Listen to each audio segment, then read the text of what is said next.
Welcome to this month's movie club. It is been a while. It's been over 2 years now, and we've never ever reviewed a Quentin Tarantino movie. We were doing That so good. changes now. We were doing so good. It We changes got now. close with From Dusk Till Dawn. Now we just pop that cherry real quick. Yeah. So we don't need to do this one. Night, everyone. Bye, Josh, and welcome, Brand, Lali, and Steve. Welcome to this edition of the Movie Club, talking about Jackie Brown from 1997.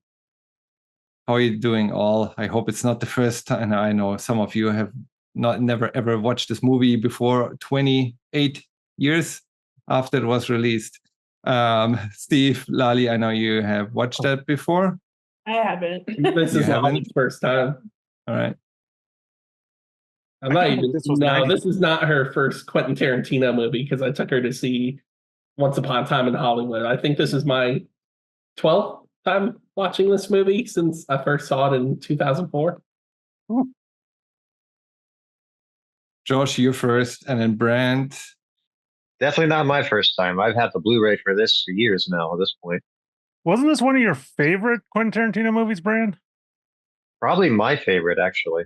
Yeah. Like if I had to rank them, if I had to, this probably would be my favorite. Because I've now seen all of his, I think I've seen his whole filmography after this. Because I also just found out he directed a scene in Sin City. Mm-hmm. And he directed an episode of CSI and an episode of ER. Oh, there you go. I have not seen his full filmography, so I lied. Well, because of the scene in ER, he recruited George Clooney to his buddy's project from Dusk Till Dawn, which actually he wrote, and then Rodriguez filmed it. But yeah, I used to own the VHS. I don't know where any of my VHSs are. Probably somewhere lost. I don't even remember what I did with them. I didn't take them when I moved across the pond, but I also know they're not in my parents' house either. So who knows? I hadn't watched the movie in probably over 20 years, but I did watch it a lot back in the day. Like, I think this is the movie, Quentin Tarantino's movie I watched the most. I couldn't tell how many times though, but I remember watching it a lot when I was younger. And it kind of became lost to time. Wait a minute, you're shaming us. You're shaming me for not ever seeing it. And then you're like, I haven't watched this in 20 years. Yeah, but I could remember. I rewatched it now again in 4K. And I remembered almost everything. Almost everything. But so this is his third feature film after Reservoir Dogs, after Pulp Fiction. 3 years after Pulp Fiction, and he comes out with Jackie Brown. That is technically a failure. I think it still makes money, but compared to the expectations and Pulp Fiction's success, and especially what came after, considered to be, I guess, I think the Hateful Eight are maybe in the same category, like not necessarily as successful as his other movies. And I believe it stands out also in the way it was made. It's the only movie that is based on material that wasn't his. It's based on Rum Punch, a novel. Steve, you've read this novel. You can tell us how much the movie deviated from that one.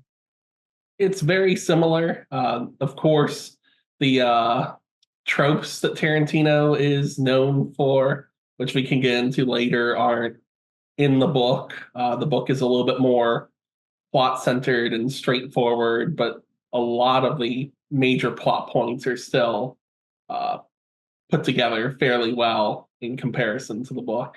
There are a couple character name changes, but it doesn't really have any major effect on the plot. It's still a pretty enjoyable book. It's a short read, and it's actually a sequel to another book. I can't remember the title right now, but that up until the pandemic hit was also going to be adapted into a movie, as it features the younger versions of Jackie Brown, Odell, and Lewis in that book.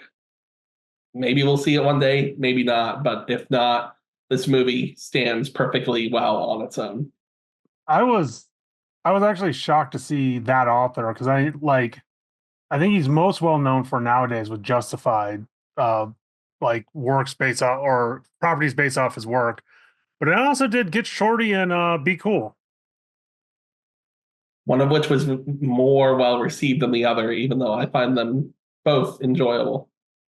I honestly, not to go too much on a tangent, I think just like Get Shorty had such a refreshing like feel and style to it, with Be Cool as being compared to Get Shorty. So it's like it was always going to fall short.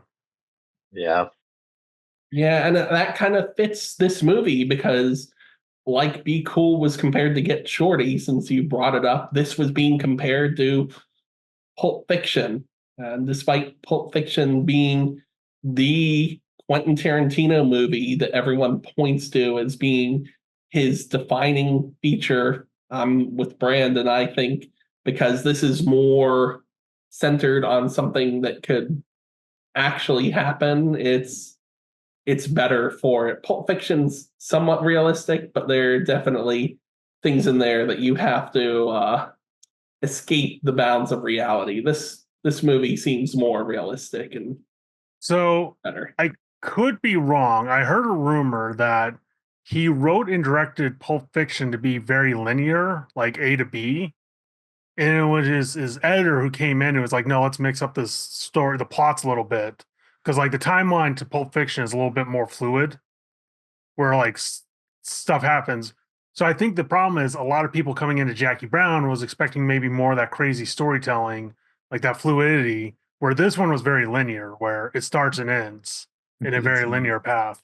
Very linear. I believe Pulp Fiction was written by multiple people, or like there's different elements that were written, and then Tarantino kind of took some of them and put them together. I mean, there's also like many references to other movies where he's like admitted that, like, yeah, I steal from other movies. They're like different scenes from other movies recreated in his style and then just jumbled together, and then the timeline is set apart. But yeah, Jackie Brown definitely very linear. And I believe his most, like, the least gore, the least bloody movie, the most like sticking to a traditional storytelling style, as you said, A to B, and kind of telling a straightforward story. Well, and like you said, because he's never worked with like another proper, like it's kind of weird because his other movies have become almost homages to the genre. So like Kill Bill is really cool if you've never seen like kung fu or samurai films. If you like the second you see them, all of a sudden you're like, oh, that's where all this came from. Same with like the Hateful Eight. It's like, yeah, if you haven't watched a Western, this all seems new and exciting. Whereas if you've seen a Western, you're like, okay, I know that film or I know this. Yeah, and if you watch the honest trailer for every Tarantino movie ever, they do screen comparisons for the original film and his work that stole, or whatever you might call it, homages that film. He's still an interesting character. He's evolved a little bit, but you take a look at his first film, Reservoir Dogs, and you go through his entire catalog, and there are definitely tropes that he created that stand to this day. I feel like so if you're watching this now, I've been teasing the group. I'm not a big Quentin Tarantino fan. Like I've seen all of his films. I don't think I own Kill Bill, Volume 1, but I don't own any of the others. I've been joking about like, oh, can we skip this? You know, we can do something else. This is a movie I enjoyed. I don't know if I'll ever watch it. Like, I don't know if I'll ever seek out to watch it again. But if someone wants to watch it, or if it's on TV, it's like, yeah, I could, you know, it's like cool, put it on. That's an original point to all this. Anyway, I forgot my original point. So yeah. What's very funny about Jackie Brown, by the way, that you said that, is I keep hearing for years that like this is like the one Tarantino movie where like if you're not a huge Tarantino fan, yeah, usually will love Jackie Brown because it's so atypical of like what his usual style is. Like, yes, you have scenes where like they talk in a lot of dialogue and it's very exposition heavy, but it still has like its own charm that feels separate from like what Tarantino typically does, but still in that same wheelhouse. That's what I was, sorry, that's what I was going to say. Yeah, because this one it felt like Tarantino, maybe because he was working with a, I'm assuming like he was a fan of the novelist, so it's like, wants to do right by him. Like you said, it was a lot of stuff that was there, but still kind of toned down. With Kill Bill, it's like, okay, I want to take this to 11. And I think ever since then, we've gotten like Kill Bill is what, well, I think it was like Pulp Fiction was him experimenting. Jackie Brown's like, yeah, let me pull this back a bit. Oh, this didn't do as well. Let me go crazier with Kill Bill. And then we have Tarantino now.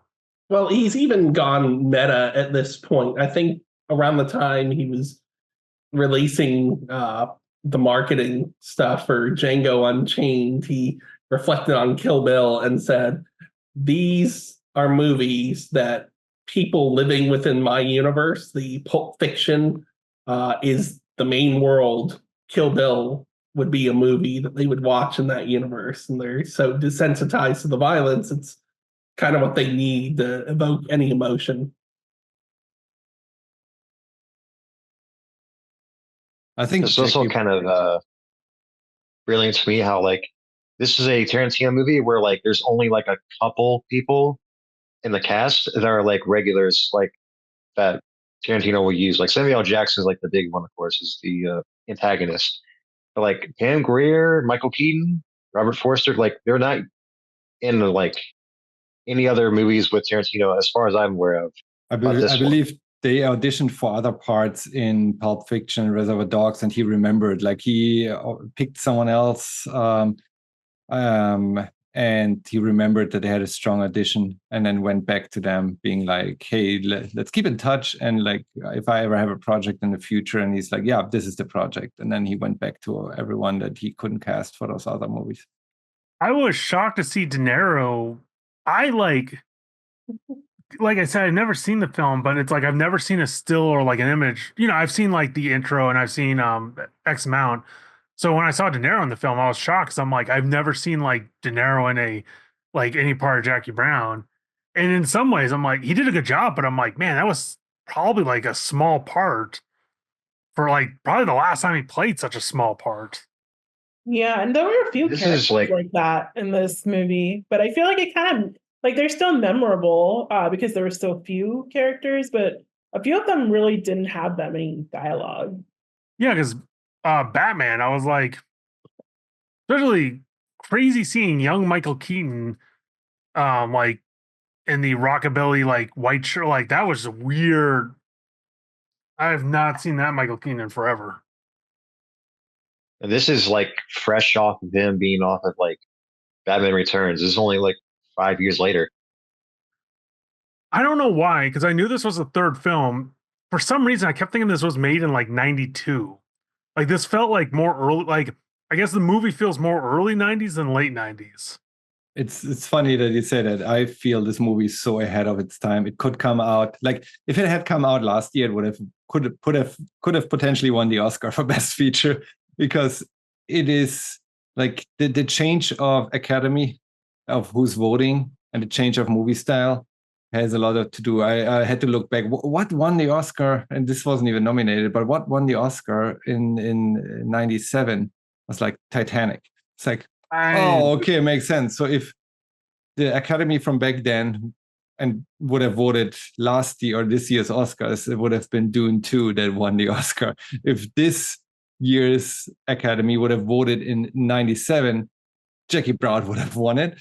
This is a movie that's also very similar to Anora. It's like the low class minority fighting for their own rights, struggling through life, and kind of having to come up with smart ways to outsmart the evil, to outsmart the pursuers, and to get away with the prize. And that's tied into like the minority aspect here, where because the novel, I guess the lead character was called Jackie something else, not Brown, but Tarantino changed her skin color to black woman and changed the last name to Brown, and kind of made it a little bit more a racial commentary there too. Like you have really no other way, then, or you can't ignore the fact that this is about a minority, like a person of the lower class being a minority Black woman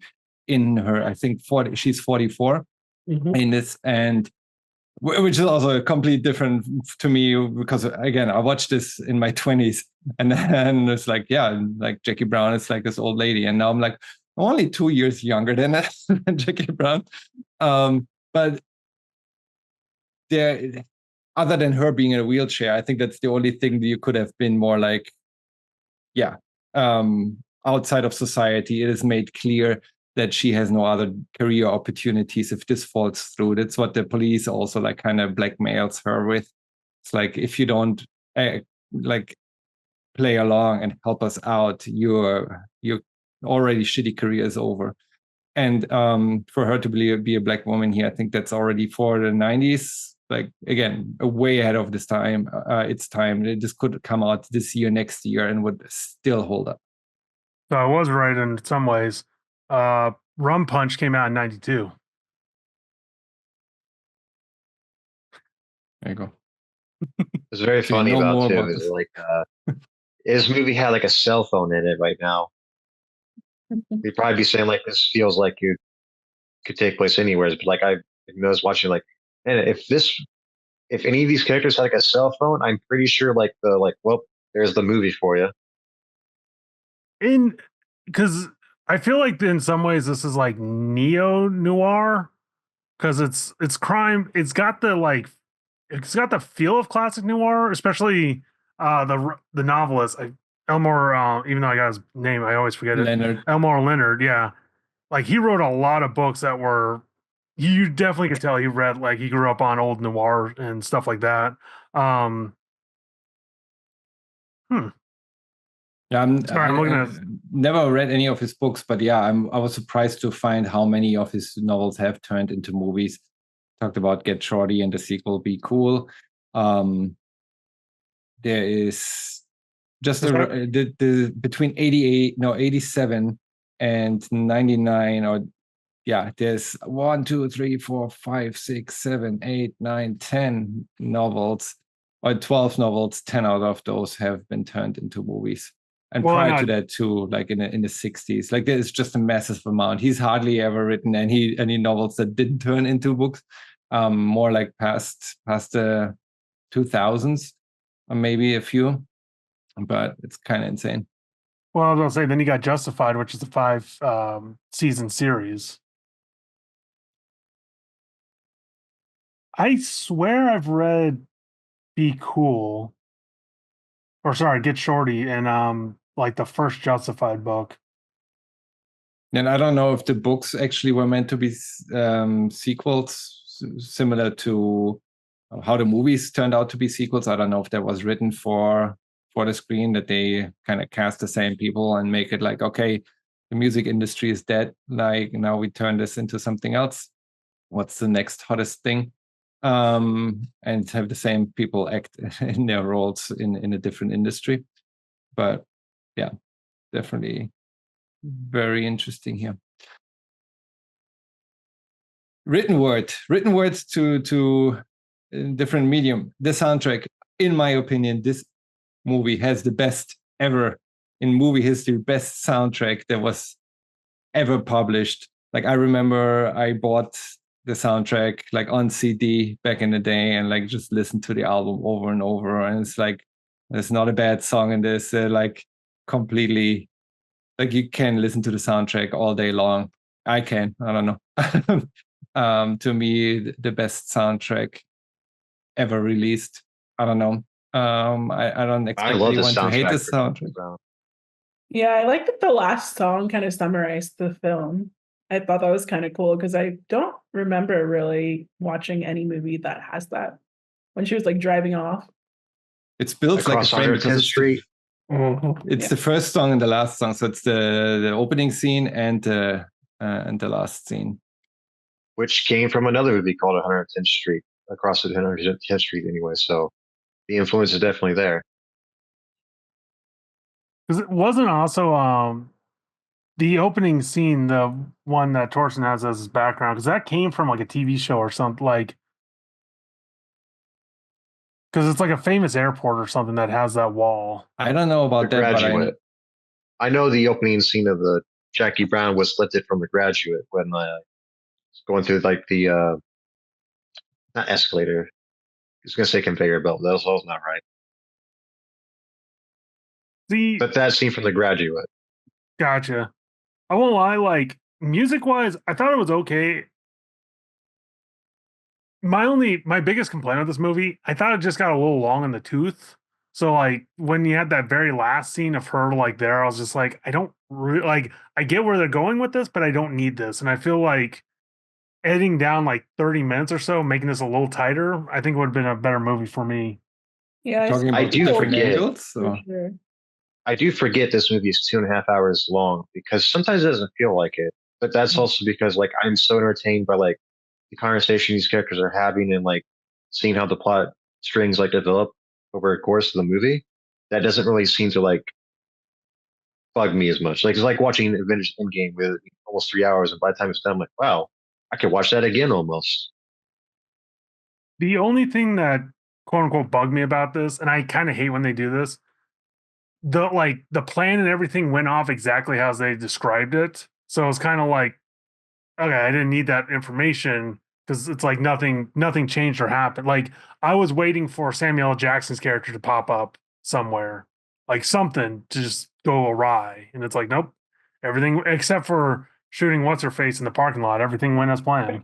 They needed a lot of but they needed that luck, right? Like otherwise she would have explained that there was never any more money in the bag instead of him thinking she ran off with it. So there was luck on their part that Louis, I guess was his name, shot Melanie in the parking lot. Without that happening, I think Jackie Brown would have not been off with the money. Well, and that's the thing with the noir like this. Pieces fell into place where Jackie could get out clean.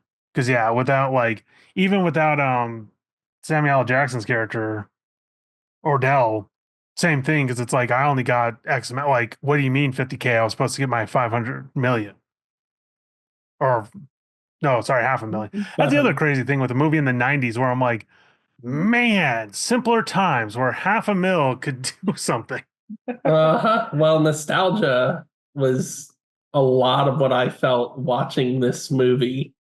Again, you've got the airport, the old United Airlines. You've got the food. You've got Sam freaking Goody featured. All the cassettes and CDs. It's a blast. Which, by the way, I like how Pam Grier's character is old school in that fact where she'll have like cassettes and doesn't want to get CDs. And nowadays, like you have people who put the stuff on vinyl, so she's actually ahead of the curve in the mid '90s.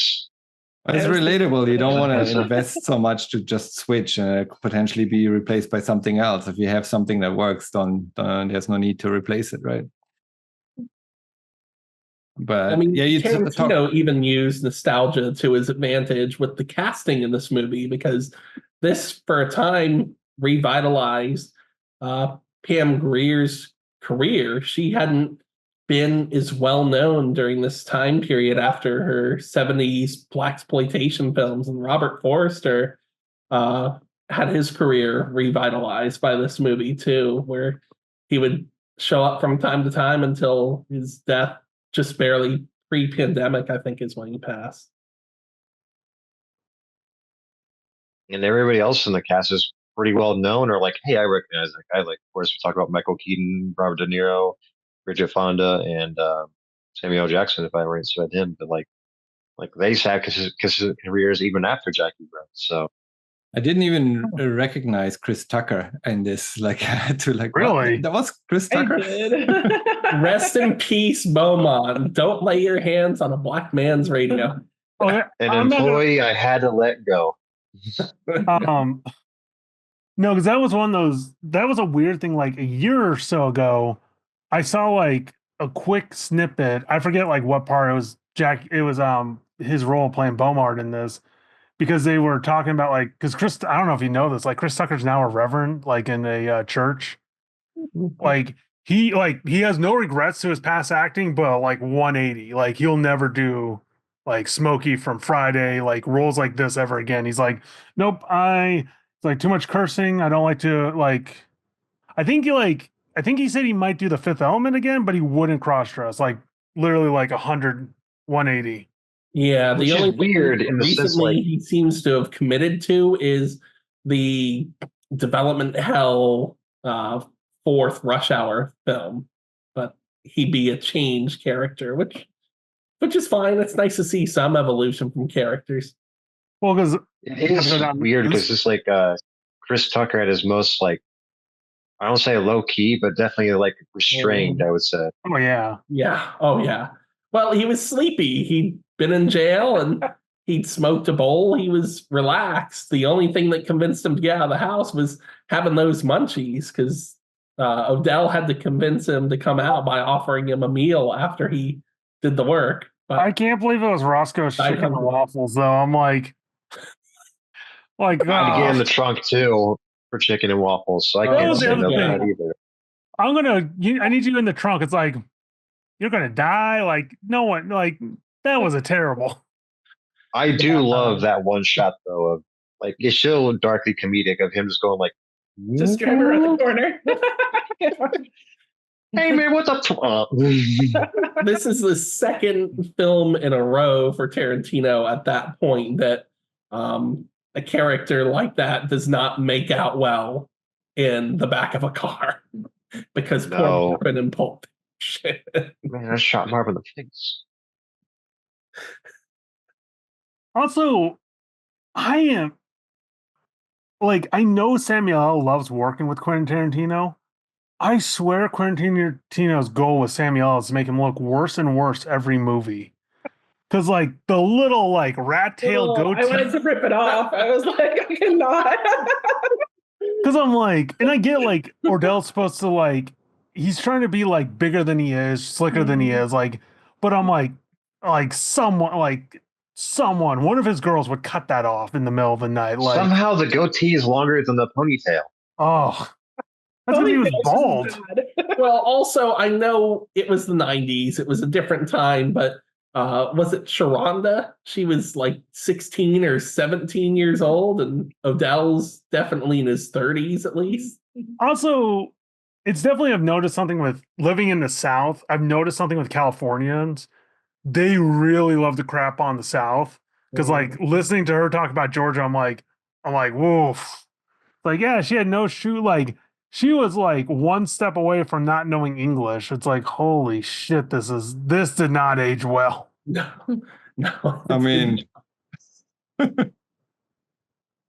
but a lot of Tarantino's films and even recent ones aren't as politically correct or appropriate. One of the things that they mentioned the Honest trailer is that sometimes it feels like Tarantino works with certain people just so he gets a pass on using certain words. But compared to some of his other Samuel work, Jackson's this is pretty tame with that word. Samuel Jackson's own testimony is like he will vouch for like the stuff that like Tarantino would have him write for saying like, you know, the character I'm saying though, in the context of the film we're making, it would make sense for my character to say that and for my character to do these things. So I'm okay with it. And Tarantino obviously is smart enough to know like context of the scene matters, and that's what the goal of the scene should be, is the proper context of it, not we're taking it from it outside of context, put it into the movie. I think to be fair, he calls himself out on it in Django Unchained by making himself part of the KKK. So, let's not bring up. Was Tarantino didn't act in this one, right? He did a voice cameo. Mm-hmm. Yeah, like the answering machine. Screen, he was just a voice. Yeah, that's another trope. Like it always drives me like, yeah, in Django Unchained, him trying to do an Aussie accent. I'm like, oh, I'm offended. You're offended as an Aussie. Oh, I will say this though. How to word this one correctly? Because I feel like, has anyone watched Ralph Bakshi's filmography? So nope. He did Cool World, Lord of the Rings, but he also did Wizards and Coonskin. I think in some ways, like him and Quentin Tarantino are kind of the same, where it's like they grew up in like they lived through the 70s. black exploitation films. So it's like they're like, I don't mean this as a negative. They're a product of their times, and their times were harsh. It's true. Trying to make the best of a bad situation where you have the influences on your sleeve and you wear them throughout your career and your life later, it seems. I mean, lots of that plays in here with Jackie Brown, right? Like because of her age, and Max Cherry as well. Like they're at the point in their life where, like, if they were 20 years younger, they would have been like this Bonnie and Clyde couple, them against the world. But here they're like more restrained. It's like there's a love relationship there, an angle that is not explored later on, or is explored, but it's like, well, he stays behind while she travels to Spain. And he stays because I guess at this point, I don't know what his age. I think he's also in his 40s or something. I thought he was like in his I think he was 56. Yeah. 50, but still not close to like the deathbed, right? Like it's not like his life is over. I stay here because I've been here all my life and I want to die here. It's like, dude, like you wanted to quit anyways. I think it's two things. One, I swear every scene with Max, he got old. Like they dressed him older and older. Like those pants got higher and higher. Where I was waiting for the dentures to come out. But I think the other thing, I think Max is smarter because I think he kind of realized where he's like, this is my retirement fund. Because if I were like, Jackie got away with it, but we don't know for how long. Because it's like was not gonna. That was not her last stint. I mean, she stole that car on her way out. Because I honestly was expecting Max to sign the like give the deed over to the other dude. Like, you're now in charge of the business. Winston. Yeah. Which, by the way, I think it's quite. Sorry. Oh no, I was gonna say it's weird seeing Tom Lester as a normal civilian with a 9 to 5 in a movie. Zeus. I'm used. Look, it's not fair, but I always see him as what's his face from Friday, Debo. I always see him as Zeus from No Holds Barred. Haven't seen that. Or I also forget this. He was the president of Fifth Element. Man, he had a weird career. He was also a prisoner in the Dark Knight. He's the one people on the boat like hand it to throws out the boat. But like I was gonna say this, it's very interesting to this movie about like how if this was a different movie, Max Cherry would be the protagonist and Pam Grier would be like the femme fatale who gets away at the end. But since we're following Pam Grier, it's like turned on its head a bit of like the noir genre as it is. I won't lie. I was kind of expecting Jackie to do like a double. Like I was expecting her to cross everyone. So I was kind of surprised when she's like, well, because it's like, I've never seen this. So I'm like, is she working for the cops? Is she going to work with Max? Like, I don't think she's going to work with Ordell, but it's like her character, like in some ways, I'm like, it could have gone like so many ways. Yeah, but she definitely trying to play both sides against the middle. She states in the end that she wasn't using Max, and every time I've seen this movie, I feel that she wasn't. She just needed help, and Max was the one person throughout this whole movie that didn't want to use her. So maybe she could be looked at as taking slight advantage, but she kept him abreast of nearly everything. So she didn't outright use him. And it worked out for them in the end. I mean, who knows what happens after the credits roll, but at least as far as the context of this film, it worked out for both of them. Because in the context of the film, they had more honor and integrity than even the feds that were going after Odell, because they were willing to ruin her life outright if they had to. And I believe that wasn't even planned on her side. You could tell, like, she comes up with stuff on the spot. It's like, I think she's more like opportunistic or like more aware of an ever-changing situation, adapting to that change quicker. Well, when the opportunity arises, like she's like, okay, we can play it like this. And then the situation changes again where it's not Rhonda, where it's Melanie. It's like, okay, we got to play this the other way. Like and she's like, because I have you, we can do this. Like it's kind of spontaneous ideas that come where she thinks about those things constantly. And when a variable changes, like Max Cherry now being part of her like or like she can plan with him, then she comes up with a different plan of how to get out of this. So it's like very like quick thinker and like adjusting to the situation there. Because she would have probably found a different way out if it hadn't been for Max Cherry. But like throughout the movie, the hints are given that whatever the situation is, she's like kind of trying to solve it on her own. It was never the master plan that she had from the beginning, where it's like, okay, things unfold this way. But like from the moment when she just found the gun in Max Cherry's glove compartment, it's like, I take this, so I have something against Odell. And then from there, she just like played it by ear. I was going to say they did a brilliant part because at the beginning, when the feds are talking to her about she got in trouble with her husband, and it's implied that she did the same thing to get out of that. And I think what's interesting too is, in some ways, like I think the older I get, I always enjoy the like what feels like the sequel to a movie we didn't see. Like this feels like, okay, this first movie was her getting out of that situation. And now we're seeing the aftermath of that, which is now Jackie Brown. Because like getting in bed with Odell, because it's like she didn't have any money or chance. Like we're seeing the aftermath of past choices.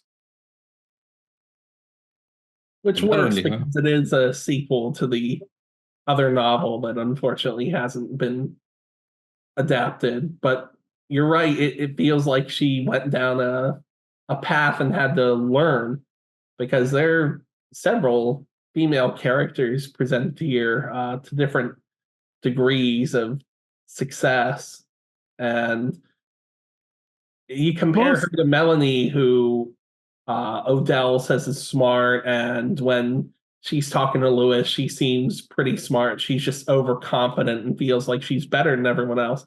And unfortunately, that overconfidence in the end is what gets her killed in a horrific and yet kind of funny way, because it just happens so suddenly, unexpectedly. Yeah, twice. And just for saying another word too.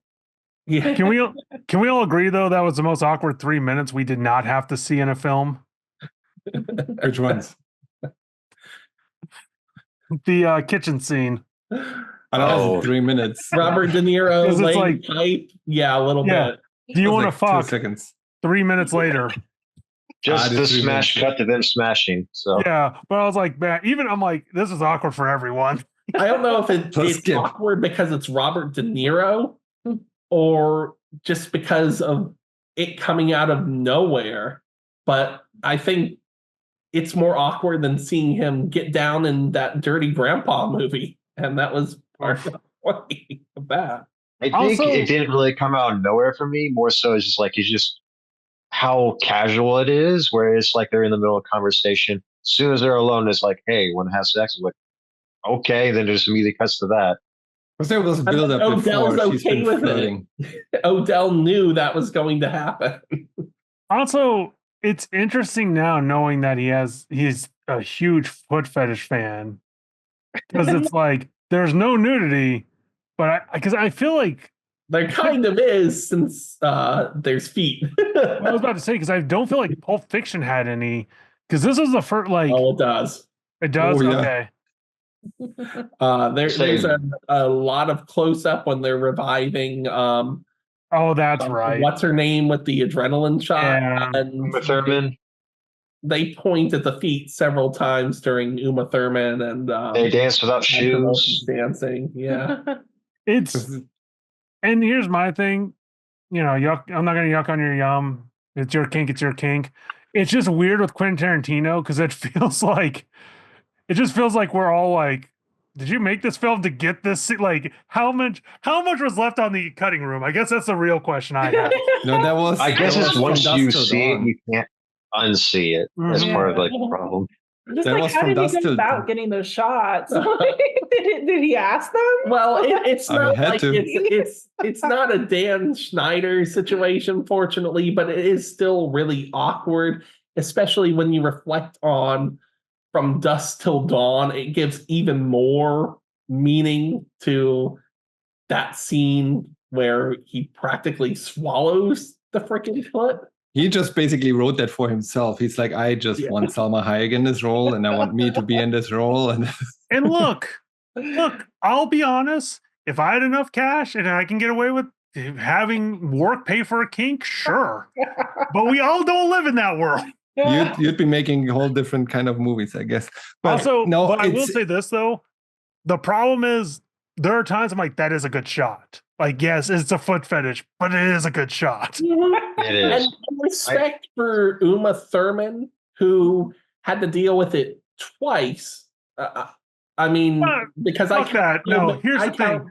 The second time, you know, the second time. I don't know. Kill Bill is one movie. She dated Tarantino for a short time afterwards. She knew when they were dating. So, yeah. But I don't know. So whether it's the same for the actresses as it is for the viewers, because I had no idea about the fetish. Like when I watched those movies like 25, 20 years ago, 15 years ago, like no idea until like, I think, I don't know, when I was not like a couple of years ago when I was made aware of that fetish and then rewatching those movies. And then it stands out. Before it was just another shot. You don't realize it until you know.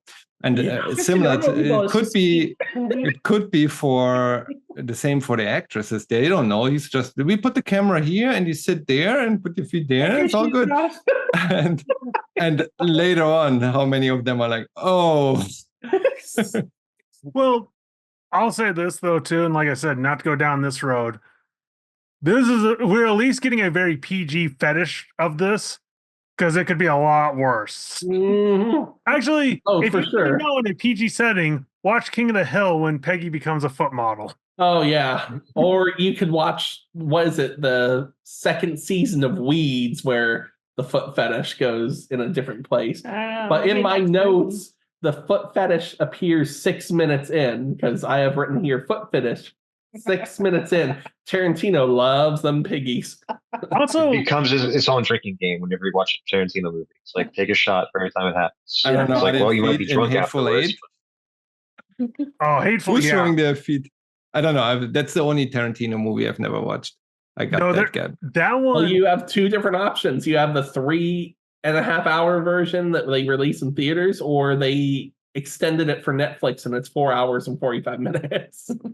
I was going to say, because the Hateful Eight in some ways is worse because it's like there's a woman who gets like covered in blood. It's this weird, like she's barefoot, like covered in blood. And it's like, this feels like a dangerous, like I'm kind of glad with Once Upon a Time in Hollywood. It's like, we didn't keep going down that because it's like, Quentin, this feels like you're getting really dark with the fetish where it's like, do we need a, Once upon a time in Hollywood, it's getting kind of weird because it's not just the feet; they're either very dirty or squeezed against the windshield where it's like deformed.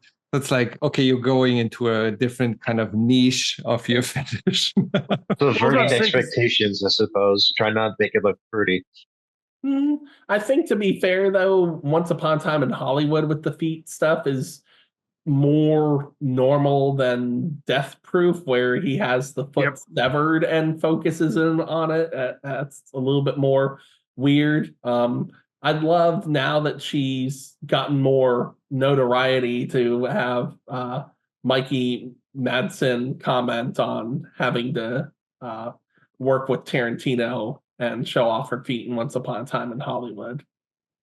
Maybe that prepared her for showing other things in Honora. Who knows? And I'll say this, like I said, it's like, if you're a creator, you're going to throw in every aspect, like a lot of aspects of your life. So it's not too surprising, like a fetish, especially, God, it's weird reading manga, like reading Hellsing. I'm like, man, that's a cool straitjacket that Alucard's wearing. That thing is 100% fetish like gear. I'm like, holy shit. So yeah, it's the kind of thing, if someone's popular enough, they make enough money, you're going to learn about their kinks. Well, not only that, because like, again, Tarantino's movies, I mean, Once Upon a Time in Hollywood, even more so than anything else, just taking, this one is like so meta that it's obvious it's meant to be noticed. Other movies, it's not, I don't know if it's meant to be noticed, but like people noticed, and especially nowadays, like People can reference it, cut it together, and put it on YouTube, and it's so obvious and side by side, right? Like I don't have to dig through hundreds of like samurai movies to find that scene that he took. Someone else did that already for me. So if you watch any of there's one really good Tarantino documentary on YouTube that's like 2.5 hours that like details all of that, like where he took stuff from, what's that scene in the original and what his commentary on why he took that. So that's pretty cool to watch. But the only thing that gets me with that, because it feels like there's homage and then there's like, this feels like almost too copying, where it's like you're not. But he never said it's an homage. He says, yes, I steal. Like I steal the stuff I like. Like then there's no, if you don't like it, don't watch my movies. But I steal from other movies all the time. And like I said, I think it's a mixture of like, I don't know if anyone else could get away with it, is I guess my point, where it's like, and it's just a weird, because I feel like a lot of his fans don't want to watch those classic films. So they're like, oh, cool, whatever. Oh, I don't know if they don't want to watch it, or if they're being pointed to those films. Like maybe it's also the way of discovering those films that you otherwise would never have watched. But I agree. Like that's how I see it. Yeah, because I went back, especially with Kill Bill, which was my first experience with Tarantino, and I watched the films that I'm still going to say to a certain extent that paid tribute to, even if he outright admits to stealing. Dude, it got me into another. I will die on this hill. Set of films. He owes the creators of Lady Blood or Lady Snowblood a check after Kill Bill, because I'm like, most definitely. It's not only the same fucking plot, it's the same music to the same fucking plot. Twisted Nerve you'd also hear in there too. So I wasn't going to bring this up, but there's rumors because Reservoir Dogs, there was a Hong Kong film that came out like 3 years earlier that had the exact same plot. 20 minutes of that movie. So again, that's also a topic in the documentary. Again, I didn't watch the original movie, but it was said there that yes, 20 minutes of that movie had a similar plot for about the same 20 minutes, and the rest of the movie was completely different. But yeah, he took that from that movie. He admitted it, or like it was never a secret. I don't think he's trying to hide stuff. So that's also why he gets away with it. He's like, yeah, I love that movie, so I took it from that movie. You actually have like in other movies where he does references too. He takes the original actors and puts them in other roles. Like he's kind of announcing it. I guess maybe that's the difference between back in the day, because like pre-internet and post-internet. Yes. Mm-hmm. Yes, for sure. Oh yeah. He would have never. His career probably would have not started like gone the way that it did if the similarities between Reservoir Dogs and the other movie were known at that time. I watched the movies as they came out. Like I watched Reservoir Dogs, Pulp Fiction, Jackie Brown, and then he kind of lost me with Kill Bill. I love Kill Bill, but it's kind of like it's not the movies I am used to seeing from him. And then after Kill Bill 1, I think I didn't even watch the other ones I didn't watch Django in the cinema in Inglourious Bastards.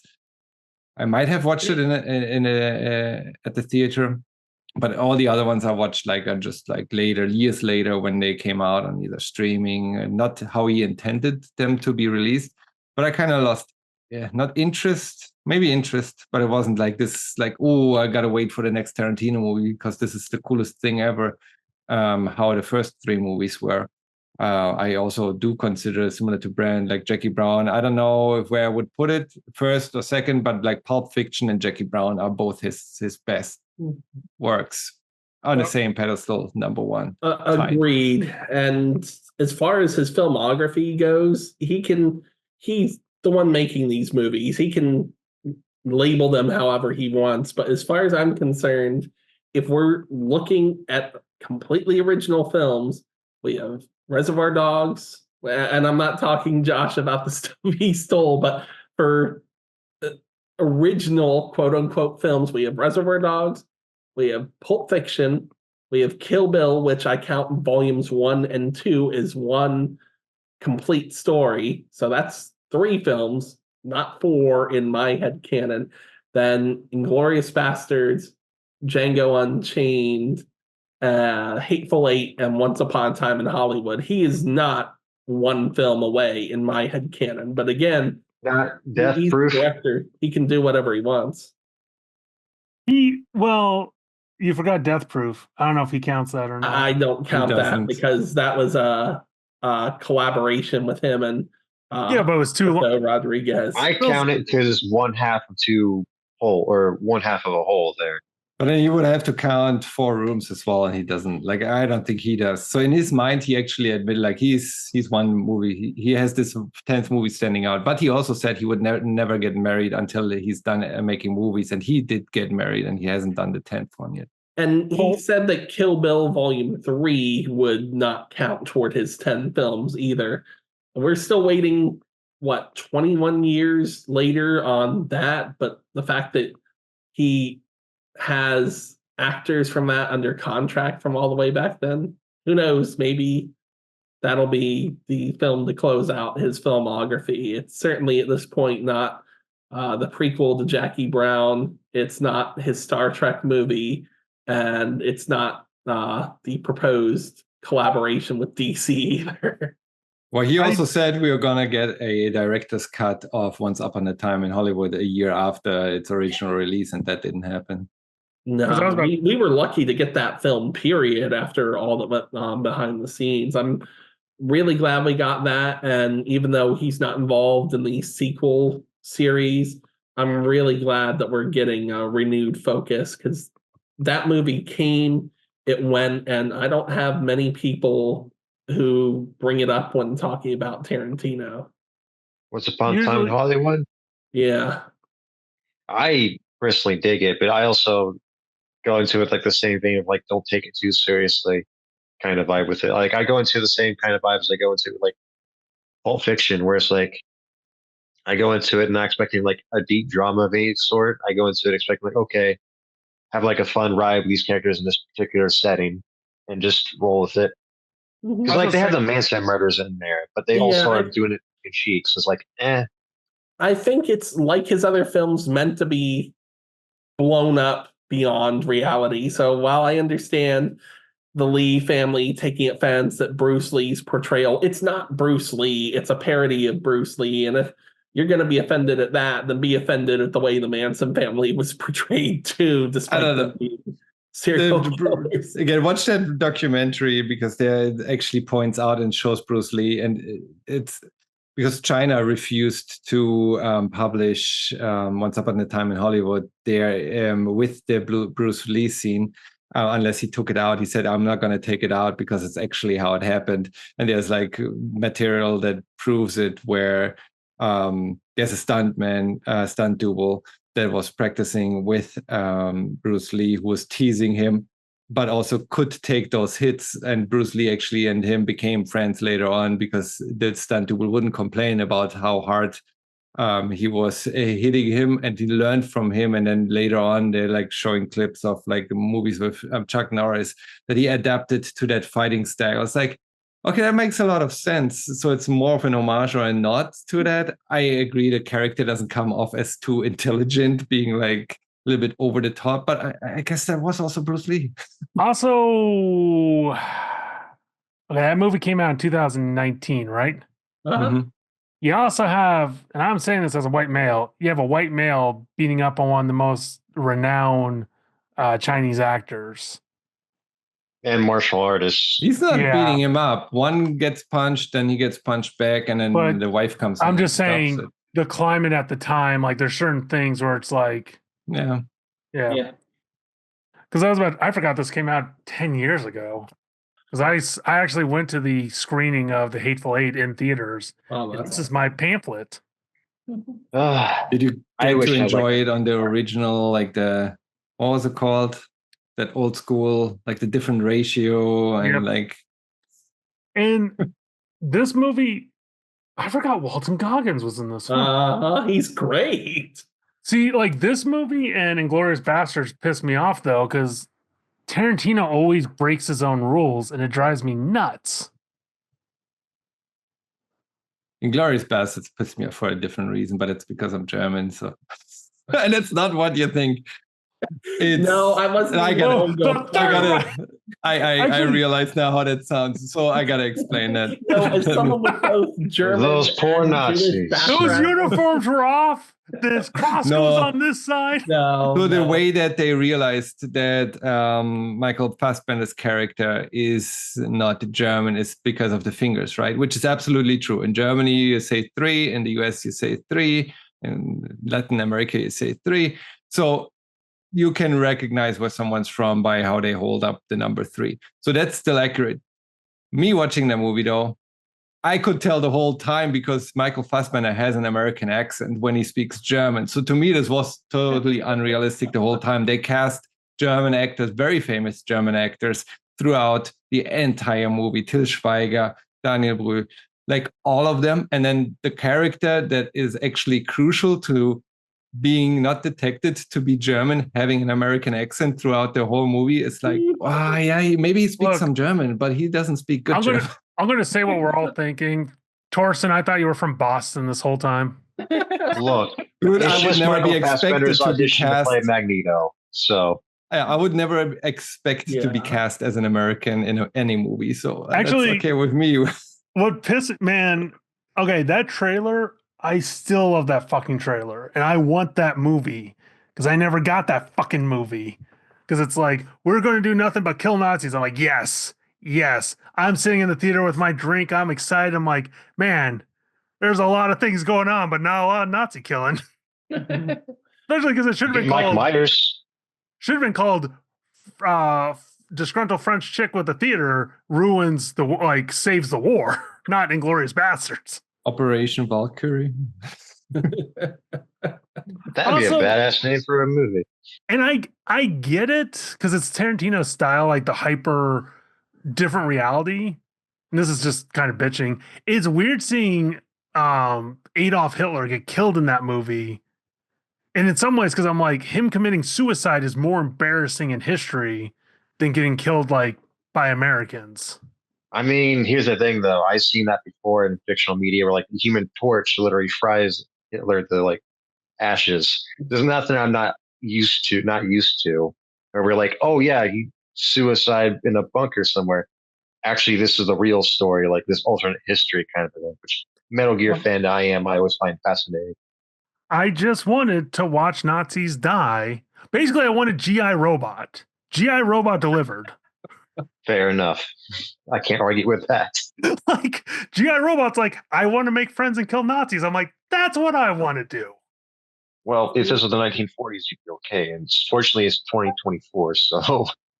See, 2025. We do get when that came out, I think. Because even with the Ultimate Collector's Edition or whatever the heck they called the Blu-ray Special Edition back in the day, there's apparently still stuff that was left on the cutting room floor. I know Tarantino is not the biggest fan of including special features. He's not a big fan of commentary, all that jazz, but I don't give a flying fig Newton. I want to have a better understanding of the finer details of these films. I think Inglourious Bastards is one of those films that is underrepresented in his catalog. That's why I'm shocked the Blu-ray for Jackie Brown, I don't know if it's the same for the 4K. The regular Blu-ray for Jackie Brown had like 3 hours of special features on it. Yeah, the 4K does. The 4K, I have the special edition that they released at Best Buy, which has the same style of poster art as the first Blu-ray edition. It's all black.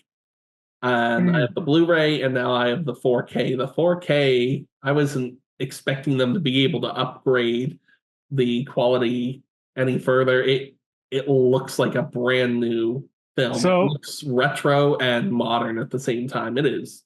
Okay, two things. One, I love how we're talking about fucking, like, goddamn fucking Quentin Tarantino, and Steven here's like, Fig Newtons. Like, that cracked me up. That was amazing. I also know, though, that Tarantino, I think he's the only one who's only directed like all of his major projects on film still. I believe so. I think that's the source of pride that he has. Because I know for Sin City, it was digital because it was Robert Rodriguez and he wanted him to try it out. And he's like, yep, glad I tried it. But it's like, I think everyone else like went to digital a long time ago. Yeah, but you saw with Death Proof, he went immediately back over to stock film. I think even that was filmed on film. Yeah. I mean, the whole point was like Grindhouse. It was supposed to be on like film, as you saw like in like a cinema back then. So I'm not shocked that was also on film too. Because I know Planet Terror was digital. Like, what's interesting is, so Quentin Tarantino, not to be like derogatory, he's more the hipster. It's like he wants to keep the art of cinema. There's certain things he wants to keep, and one of them is the tactile feature of using film.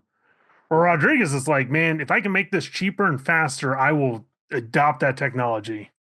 Rodriguez made Spy Kids movies. I don't think he has much ground to stand on as far as like moving to digital. No, that's what I'm saying. Rodriguez is like, if it's cheaper, quicker, and easier, I will go that route. Tarantino's like, I will keep the tactile. Yeah. Rodriguez knows where his bread is buttered, and he'll just use whatever means he's able to get to do what he wants to do. Tarantino was like, love him or hate him, he sticks to his guns of what he wants to do and how he wants to do it. Yeah, Robert Rodriguez is the kind of director that the studio could present him with a flaming bag of dog turds, and he would be able to make something spectacular out of it. Quentin Tarantino is so hipster. He's got to have that stock film and put in the camera, pinky out, and every reel has to be crystal clear the way he wants it to be, or he's going to get pissed with off. The cast he wants to use too. Yeah, so. Every time too. I think the other thing with Tarantino, it needs to be special when a movie of his comes out, because it's not like he doesn't do. It's not like, oh, it's a new year. You know, it's not like MCU, or not in a negative way, but like MCU, it's like, okay, we expect 2 to 3 films of these a year. I'm trying to think of something like Michael Bay, like he used to do like a film a year, it felt like, or maybe every 2 years. Quentin Tarantino, it's like, okay, it's been like half a decade. Now his next movie's coming out. Like he makes you wait. 100%. That is part of waiting 21 years for Kill Bill Volume 3. I mean, how long did it take for like between Clerks 2 and 3? So yeah, but we got how many films in between? Yeah, that's what I mean though. Is like, yeah, I'm not so. It's not so unusual for me to see like directors take their time with like making certain movies. Like they'll make like a budget movie here and there, but then they'll be like, oh, that's the focus on the thing I really want to do, which is his 10th movie. Also, I would rather filmmakers take that stance where they make a movie they actually want to make than, oh, here's just another paycheck for me. I'm not throwing shade or disrespecting anyone who's in it for a paycheck, because you've got to live. But at the end of the day, I feel there's a difference between those two douchebags who made the parody movies like Meet the Spartans and Vampire Suck, who just wanted to throw shit on a shingle and give it to us. And that was fast. That was fast food filmmaking, where it's like, we can make this cheaper, faster, quicker. How can we make Airplane but worse like a dozen times? How dare you? Airplane is a classic. Well, Airplane, that's what I said. How can we make Airplane but Liam worse? Neeson, so we'll see how that goes. Heck, Anaconda is getting a remake with Jack Black and Paul Rudd, so we'll see how that goes. Wait, which movie? I'd watch it for Jack Black. Anaconda, the Jennifer Lopez movie from the 90s. No, sir, I am well aware that I am terrified of snakes, and I saw that in theaters. I love Anaconda. Like, it is so bad, but I love it. With, oh man, Ice Cube. Classic. Blood Orchid lost me. Well, there's 4 or 5 of them I think they made total, and this is a brand new franchise. Do you know how we live? You know how I know we live in the bad place? There are 5 Scorpion King movies. Yeah, and there are 5 Starship Trooper films, with only 2 of them being good, but hopefully the reboot's just as wonderful as the first film. I won't lie, this is going to kind of sound crazy, because I will rag on Quentin Tarantino all day and every day. I kind of wish he would do a Star Trek, but not Star Trek. Like something like Galaxy Space, where it's like, this is clearly like, it's him playing with like 60s and 70s fantasy, I guess is what I want, like a sci-fi. See, if they hadn't Now you should already mention done Star Trek Tarantino doing on a Black DC Mirror, movie. if they hadn't already done Star Trek on Black Mirror, or if the Orville weren't a thing, that would be the route I could see Tarantino taking with a Star Trek film. I think, to answer your question, I think the DC was supposed to be Sergeant Rock. So that would make the most sense to me. Mm-hmm. And I feel like Inglourious Basterds is like some type of like homage to Sergeant Rock. But I'd be thinking like just to like characters that like would fit Tarantino. There is like shockingly very little as far as I can think of. Like, yeah, Silver Surfer, I know like from Marvel, like he'd be up on that all the time. I think he would try and make that work. Honestly, I think it's either like, it would be some obscure one like who's the team from DC? They wear like the purple. They were in Challengers of the Unknown. Yeah, I could see Challengers of the Unknown. Oh, that would be awesome. That would work. Because the problem is, like, I think everyone would be like, "Oh, he would do Doom Patrol," and I'm like, "He's wacky, but he's not that wacky." Imagine Doom Patrol, him doing like Dial H for Hero. Yeah. Oh, that would be weird. See, I know Tarantino doesn't want to be involved in these genre geek films because he's done that already, and he's trying to be innovative while still sticking to what makes him feel comfortable. But I think if a company like Disney, Marvel actually wanted to stick to something they've said in the past and make more artful films, then Tarantino could do that. You could adapt, I don't know, Vision by Tom King and have Tarantino direct it, and it might work. Even something like standalone. This is where his snobbiness comes in, and because he's upset at Disney because they took his movie release of The Hateful Eight out of the cinema that he wanted to put it in, and had played The Force Awakens there for the whole season instead of like the original deal, like 2 weeks them, 2 weeks me. He holds the grudges and says he'll never work with Disney or anyone related. Same with, I would never work with Oliver Stone or anyone related, because they pissed him off like 10, 20 years ago. And that's why he in fairness, it's Star Wars literally coming back after being gone from theaters for years. So I can kind of see where the priority there is other than Hateful Eight. But like, I don't know. That's just me being like, knowing how the Hateful Eight turned out and how Force Awakens turned out. I'm like, yeah, I don't blame the movie theaters for like, going back on that. You got to keep in mind, like Tarantino, I don't even think, like, I think in some ways, in his perfect world, like none of his films would exist like on VHS, DVD, Blu-ray, 4K.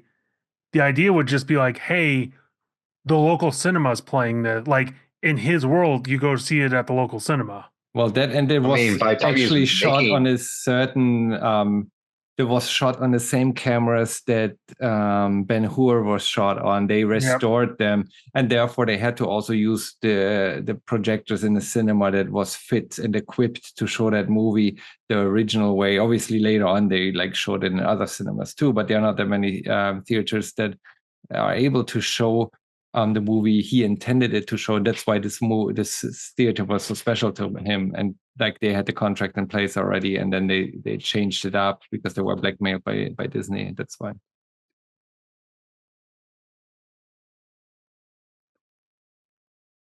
We can all agree that Tarantino's an odd dude no matter what. I'm not going to hold a grudge against him having a grudge, but he is definitely the Jonathan Hickman of the cinema world. He makes movies that he wants to see, and if you understand them, that's great. If not, then that's your problem. But he's also got a little Alan Moore in him, because if you cross him, then you can go fuck yourself. Because I was about to say, this came out. I will say though, Alan Moore has no problem taking those paychecks, though. No, he does not. Yeah, because this was presented in 70 millimeter. Because this came out in like 30 states and one in Montreal. But I think the other thing is because like I enjoyed Once Upon a Time in Hollywood. That one felt like he wanted to make more westerns, but no one wanted to like make more westerns because the whole subplot of the character starring in westerns, it's like, yeah, it's or you know what it is? I bet you if Tarantino got a chance to do a western TV show, he would have jumped on it. See, shoot, there's a movie. Scorsese, I think, did a movie similar to that too, where it's like focus like the movie career of somebody else as they're doing the western movie. And I get it because like their childhood, they grew up on the western shows like Gunsmoke and stuff like this. Mm-hmm. So it's the equivalent of like, hey, you know, for us it's like, yeah, Batman Beyond or so, you know, for them it's like, yeah, I want to make a western. To me, like when he references like a spaghetti western or a parody of actual western, it's like yes, but I also grew up on the like Terence Hill and Bud Spencer, like those kind of movies. They're huge in Germany. I love them. But it's like it's not a parody. They're like their own genre. Like them two together, or them even separately. Like Terence Hill movies are like that's its own genre. You can't compare it. It's like top tier Italian filmmaking. I was about to say because my dad loves more like the Duke. He loves classic westerns. I love more spaghetti westerns. I'm a spaghetti westerns fan myself, watching so many Clint Eastwood movies that I have. So, especially Sergio, what's his name? Once Upon a Time in the West, the Dollar trilogy. Hang 'em High. Sergio Leone, I think that's who he referenced to, like being the best like spaghetti western producer director ever. You know, it's definitely a household name, right?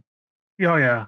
Do you know what's an interesting like tidbit with a spaghetti western? So because they shot them in Italy, like not everyone had traditional cowboy boots. So only the main actors had cowboy boots.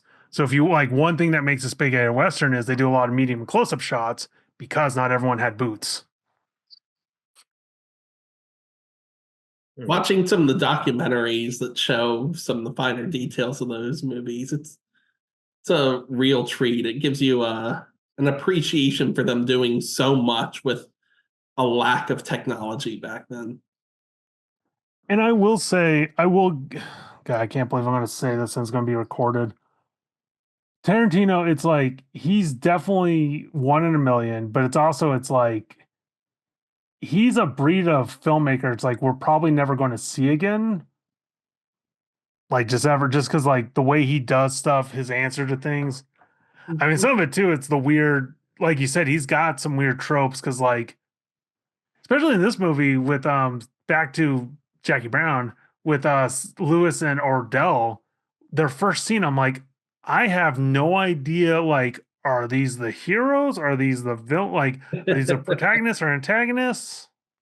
Well, what's very funny about that is it feels like a callback to Robert De Niro and Taxi Driver, which we talked about before here on this movie club before, where like it just feels like an updated version of that scene from Taxi Driver where Ordell's describing the guns and how they work to Robert De Niro's character, who's just like, yep, he seems like he knows what I'm talking about. I'm impressed. And Tarantino has a knack for making even the skeeziest characters somewhat relatable. I think he understands character work and he understands how to find some way. If he doesn't know it right off the bat, if he doesn't have it available to him, he knows how to create that sense of atmosphere that gets you into the mindset of the character. Well, even if he has to do extra work for himself, just as an example for one of his other films, he's great with picking soundtracks. He and James Gunn have a lot in common along that path. But for Kill Bill, he was struggling in some scenes. So what did he do? He didn't give up. He put his band Chingin together. He called up Santana, and they put together a great set of songs to feature in Kill Bill. And with Jackie Brown, instead of worrying about whether or not the film would be successful, he doubled down on focusing on the lead character, even though Sam Jackson could have been seen as the more charismatic character in the film. But he made him also so like it's a straight out villain. Like I guess he wouldn't. He was also the villain in Unbreakable, right? Like that's Mr. Glass, whatever it's called. Like he probably got that role because of Jackie Brown, but and in Django Unchained, he was not the hero. No, he was not the hero. But I think he also discovered him later. Like he intentionally wanted to cast someone else. I forgot the name, but the same one he cast over Samuel Jackson in Reservoir Dogs. He wanted to cast for Pulp Fiction, and then something, I don't know what happened. Either Samuel Jackson was so insistent, or something else, that he actually cast Samuel Jackson for Pulp Fiction. And from there on out, just wanted to work with him. But I don't know if he still holds the record, because Samuel L. held the Guinness Book of World Records for most films in a decade with the 90s. Because no matter how, like, as long as it paid, he's like, I'll do it. He's always found a way to make even the weirdest film or role in a film just seem like fun. A movie like Snakes on a Plane, for example, is not going to win any Academy Awards, but that movie, it is motherfucking fun because Sam Jackson makes it fun. Even his brief role in Coming to America as like just somebody just trying to rob the store or like restaurant, like even that is like memorable. And he's on screen for less than 5 minutes. Because I feel like the other thing with Samuel, especially like in this role, he knows like it's two things. No one's true, like no one views themselves as a villain because he just views himself as a businessman. Yeah, he feels entitled to be successful because despite him kind of lounging around, he has put in work to build these relationships and build this small little empire that's helping him be comfortable. Well, and I was about to say, he feels like he's the smartest one in the room, but you find out real quickly he's not, because especially like Melanie's definitely smarter than him. Well, and also because I know James had a list, which we should probably mention them, because one thing he mentioned was the opening shot. It's clear that Gladiators. Oh, what's that? Stupid James, why aren't you here? American Gladiators was a big influence on this movie with that opening, Girls with Guns. The chicks, yeah. What I like is a scene where he's like watching TV and he's like, chicks who love Rutger Hauer, and he's like, no, it's not Rutger Hauer. Like, and it shows this TV and like nothing like Rutger Hauer. Also, I swear that Chicks with Guns was a like homage to Run Run Kill Kill Pussycat. I don't know, but I love when Melanie is like, "Oh, Demi Moore." So I had to actually rewind, like, wait, did I miss that? It's like I was thinking G.I. Jane for some reason. It was not Demi Moore. Well, that was the same decade, I think, as this movie. Yeah, Chicks Who Love Guns, the Tech 9, the most popular gun in America. AK-47. The AK-47. Nothing gets between me and my AK. I was about to say, I love that because it's very reflective of the modern era, especially here in Texas. No one's going to get in the way of Texans and their guns. So that, except no substitutes. The right time. Yeah, except no substitutes. I love the reference to Johnny Cochran in the movie too, because Odell kicked Johnny Cochran's ass. Yeah. No, I love how Odell's character, he has like the perfect mix of like charming and terrifying. Like he's not just the plain out monster, but he's like friendly, smooth talking, but then until he isn't. And it's like it keeps the tension high because you never know where you are with him, right? Like Chris Tucker's character being like, man, you know, like we know exactly what's gonna happen. We don't know like later on with Louis, De Niro's character, that he's gonna shoot him. But before we should have known, because like the same happens with Chris Tucker's character. It's like dude. I knew. And he even warns him. It's like, I knew. come. I knew run this Lou was. job. I knew Lou was dead. I'm like, the second she. Oh yeah. I'm like, oh yeah, he's dead. That's the whole reason why What he I bailed liked him about out. that Like, was how disappointed he was by having to do. He's like, your ass used to be beautiful, man. That was actually, like he took his affront to himself than anything had to do with Lewis. Well, because you get the feeling, man, this is getting to some weird psychological places. Go for it's it. like, well, because it's like, it's interesting because it's like he clearly doesn't have a lot of respect for women because he keeps like he has multiple of them for different reasons. But Lewis, like, there was something about him that it was like, because he even showed Odell like, this is what will happen to you if you cross me. Because it's like I was actually surprised he showed him the body. Because Odell to me feels like someone who would keep that to his keep the cards close to his vest. It felt like he wanted to pass his empire off of to him because he is like, I have 500,000 here, I have 500,000 there. If I take all my money, that's why he's bringing the money over. I'm going to retire. But to me, it always felt like he wants to build Lewis up as his successor. It's like, this is going to be yours because I'm going to be out of here, but I've built up the infrastructure, the weapon deals. Like, you can take this over. And he never says that, but to me, that felt like that. He takes him under his wing, kind of. And the first indication that he is like, you're betraying me is like, yeah, he didn't care that he fucked Melanie, but he kind of held in for a second there when he's like, well, you thought I would have a problem with that and you did it anyways. He's like, oh, okay, hold on a minute. Like, it's no problem that you did that, but the problem is that you thought I wasn't okay with it and you still did it. Not to mention missing the spot check and not even noticing that somebody else who seems very suspicious is in the clothing store while he's supposed to be staking out the clothing store. It's like, what are you doing? But to me, that was the same with him. Like in the test run the day before, that's the scene here behind me, where he actually recognizes Max Cherry as well. And like he is like suspicious, but he doesn't do anything.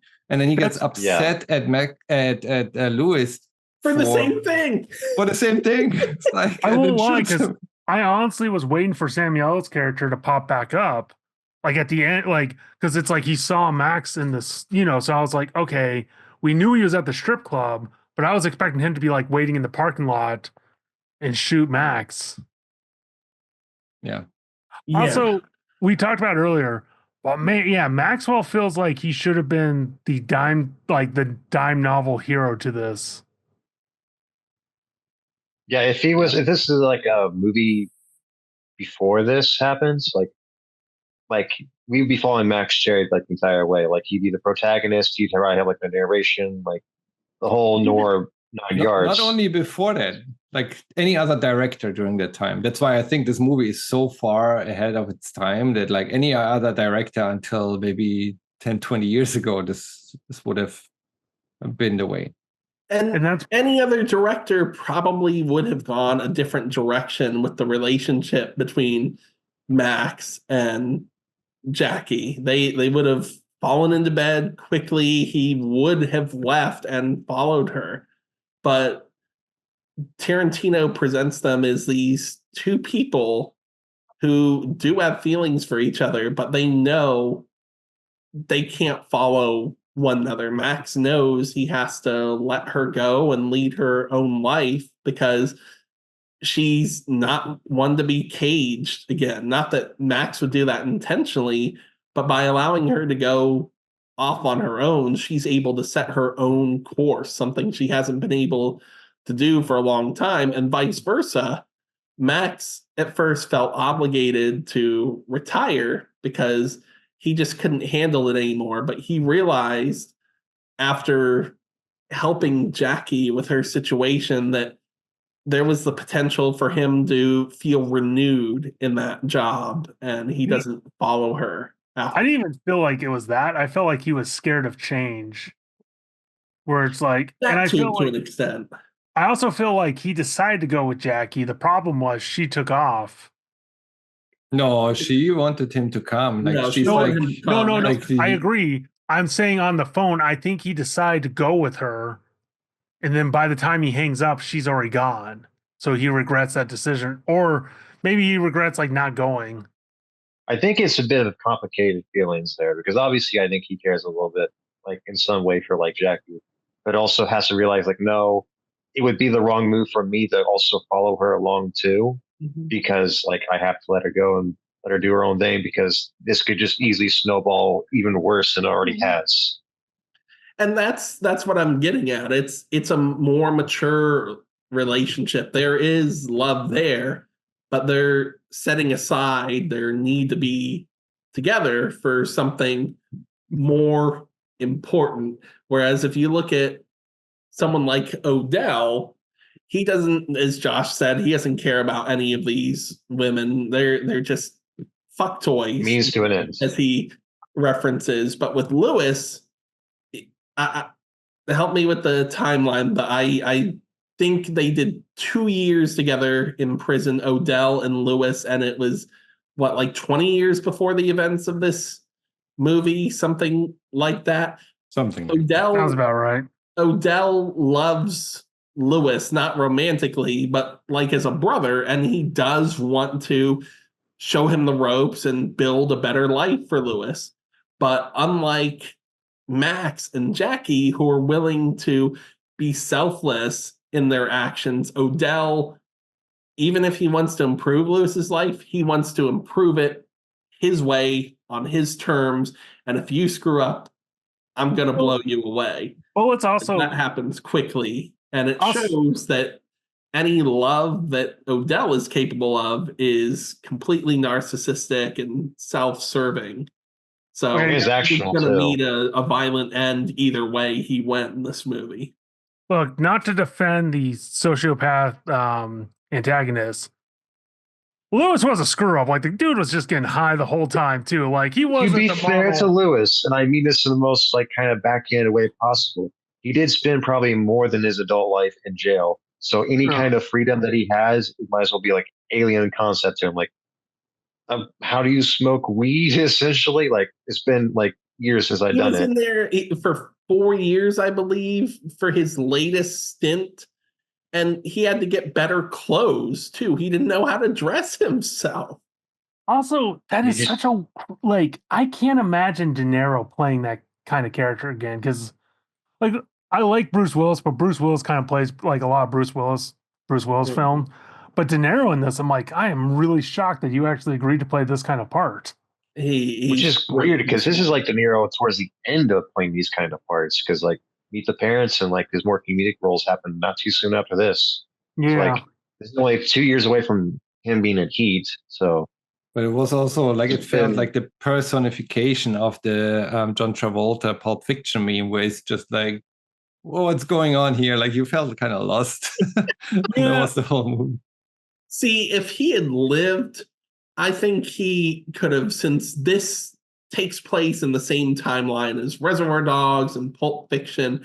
Tarantino loves having repeat actors or characters related to other characters. You could have had Lewis referenced or even show up if Tarantino made that Vega Brothers film that he had planned on making for a little while. With the Vega, man, what was the Vega Brothers film?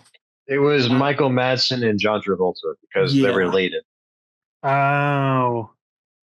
Yeah, because I feel like I do enjoy, because it's like, it's Apple cigarettes. There's certain brands like he'll use in each one of his films. Because I know, like with Kevin Smith, it's Nail cigarettes. Big Kahuna Burger, I think, is another one. Yeah, the same car. Love that. I almost said Big Belly Burger, but that's Blue Beetle in DC. So crossing the wires there. What was the name of that? Because it's in here. I feel like brands? that's something. Yeah, because it's Apple something.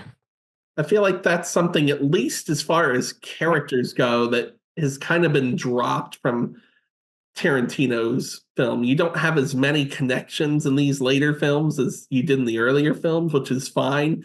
But having those silly little references, it made you appreciate the larger universe beyond having a burger or cigarettes in there. Red Apple cigarettes, Go Juice, Jack Rabbit Slims, the Kahuna Boys, Tex-Mex food, Big Kahuna Burger, Tenku brand beer, and teriyaki donut. Also, I wonder if the MCU kind of killed that with Tarantino, because like having all these films connect where he's like, whoa, yeah.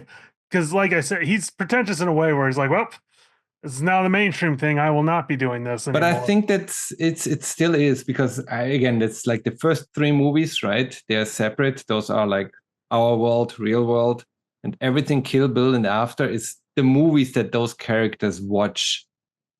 Like the De Niro Lewis character would sit there with Melanie and watch Django, like, or I thought the Hateful Eight was. I guess I didn't realize. I thought the Hateful Eight was part of like that world too. I don't know.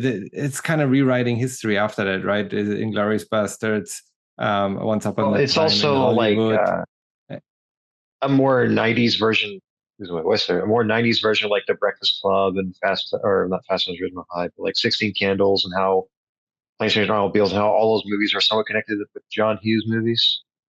It's like a more modern, updated version of that. Because Kevin Smith did it too. And I'm going to die on this hill. So we had Hateful Eight, but years before, there's an episode of Samurai Jack that has the exact same plot as Hateful 8 and does it better in less time. Yeah, it's not 4 hours and 45 minutes. But it's interesting still that, like, looking at the style of Tarantino, right? If you don't know anything else and you just look at the style, the bloody, the gore, the curse words, and all of what else he's integrating into those movies, that he's the guy who always has to have a happy ending.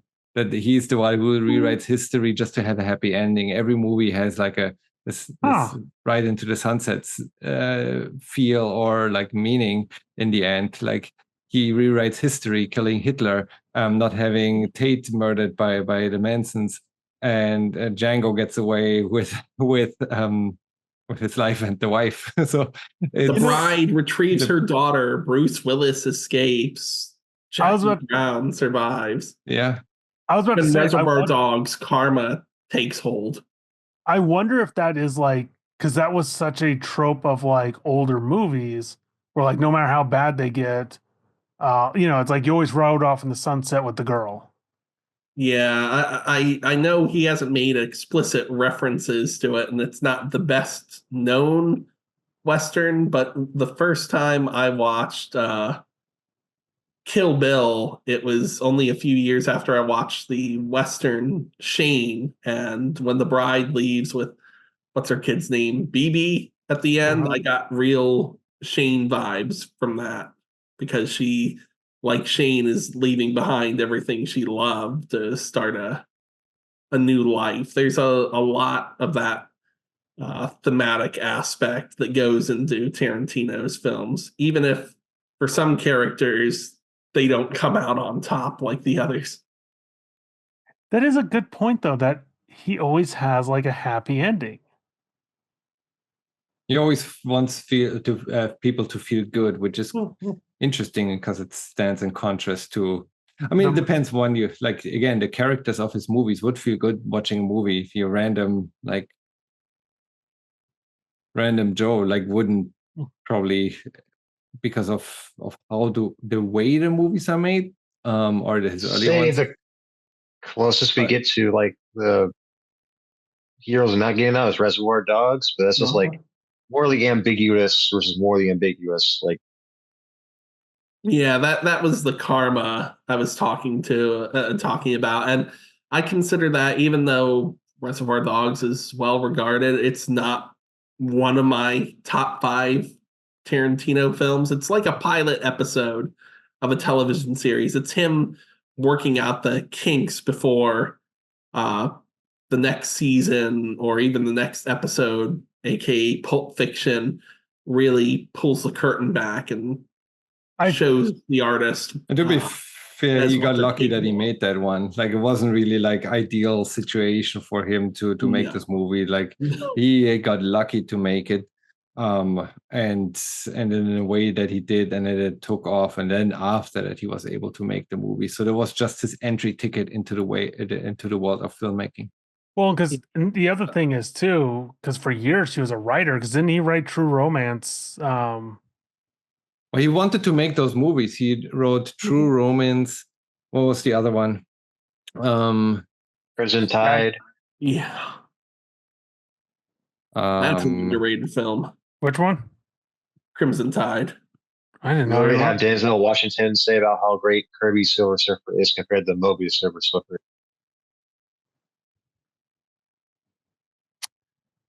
I hate. Okay. The Natural Born Killers, of course. He distanced himself because they rewrote the thing. And again, that's his hate for Oliver Stone, where that comes from. But that's never going away. Even in the modern interviews, Torsen, he still refuses to say anything positive. I share that. Like, if you watch my Doors documentary, like Oliver Stone completely changed the character of Jim Morrison, and like has not an historical representation, and never intended it to be like that. It's like, well, then do a separate movie, not calling the characters like that. But anyways, that goes way off. But yeah, Oliver Stone is. If you ever want to review an Oliver Stone for this, believe me, I have things to say about it. It's a director as well. I honestly don't think I've watched a lot of Oliver Stone movies, because I've seen this is a weird filmography, because it's one that I like. It feels like if you're a fan of Tarantino movies or Robert Rodriguez movies, it feels like you should like it. But for me, it's like, I didn't some realize I do, some I really don't. He's done a lot of, like, I'm going to say U.S. politic kind of movie. Like, just looking at his filmography, it's like, there's a genre. Yeah, just general characters, like tries to drag everyone. JFK, Alexander, again, Jim Morrison, right? Evita, Nixon. Stone doesn't get talked about in a positive light as much anymore because he was nearly canceled. He's still making movies. I mean, in was that 2015 or 2016? He made the Snowden movie that people thought was going to be excellent and wound up hating. He made 2016. Thank you. He made Alexander, which I enjoy because Rosario Dawson's in that movie. Wait a minute. That movie was terrible. But I only enjoy it for her. World Trade Center was not great. For whatever reason, he decided to dip his toe back into Wall Street. I think Wall Street is great on its own, but he made the sequel in 2010. That was 2010 and didn't have Shia LaBeouf in it. That was not a good sequel. It did not need to be made, and Michael Douglas has not said positive things. He made Savages, which I think is just ridiculous. I've not made watched a JFK movie that was not great either. I've not watched this movie, but I'm reading. It's called Ukraine on Fire from 2016. I've not watched it, but reading the premise, it doesn't sound like it aged well, because it says he's interviewing pro-Russian figures surrounding the revolution. It's like, I don't know. Got to stay away from that. But also, the first time I watched that one, Torsen, I've watched it twice. I only made it about halfway through because it really focuses on how the members within the Kremlin are to be viewed in a positive light. And it does not shy away from it for the rest of the movie. It makes no sense to present the events in the way he does. But Oliver Stone is one of those directors that, like Tarantino, doesn't back down, but in the opposite direction. He takes the worst choices and just makes them even worse. Yeah. I was gonna say, it's also weird because, like, Wall Street, Natural Born Killers, like, he definitely has, like, how to put this? He definitely has a view of America. Like, he has a view, like you said, it's a harsher view of the reality of the life. Oh, yeah. And Brand, I don't mean his original JFK from the early 90s. A couple years ago, he did one called Revisited, and I did not enjoy that, which is a shame because the original was fun. He did Platoon, and Platoon's not bad. Born on the 4th of July was not great, but Platoon is one of those like war movies that is actually effective at being like a war movie, I think. But he also wrote the original Conan the Barbarian film, if I remember correctly. And while Conan the Destroyer is not well liked, I mean, I enjoy it. Conan the Barbarian's a lot of fun. Conan the Destroyer is fun. It's not as good, but it's still fun. I look forward to the day when we get a real Conan movie, though. Well, we would have gotten that in 2011 with Jason Momoa if the studio had not cut the budget and if they wouldn't shy away from the more graphic elements of Robert E. Howard's work. Oh, you know what's really funny? Speaking of Conan tangent, Amazon was making a Conan show, and I guess like the head of TV or something, I forget her name, but she was like, "This is way too violent. This is way too sexist. We are shutting this down." And it's like, all right, we're spending all of our money on Lord of the Rings. The same showrunners who were supposed to make Conan then went over to HBO and made House of the Dragons, which has been very successful for them.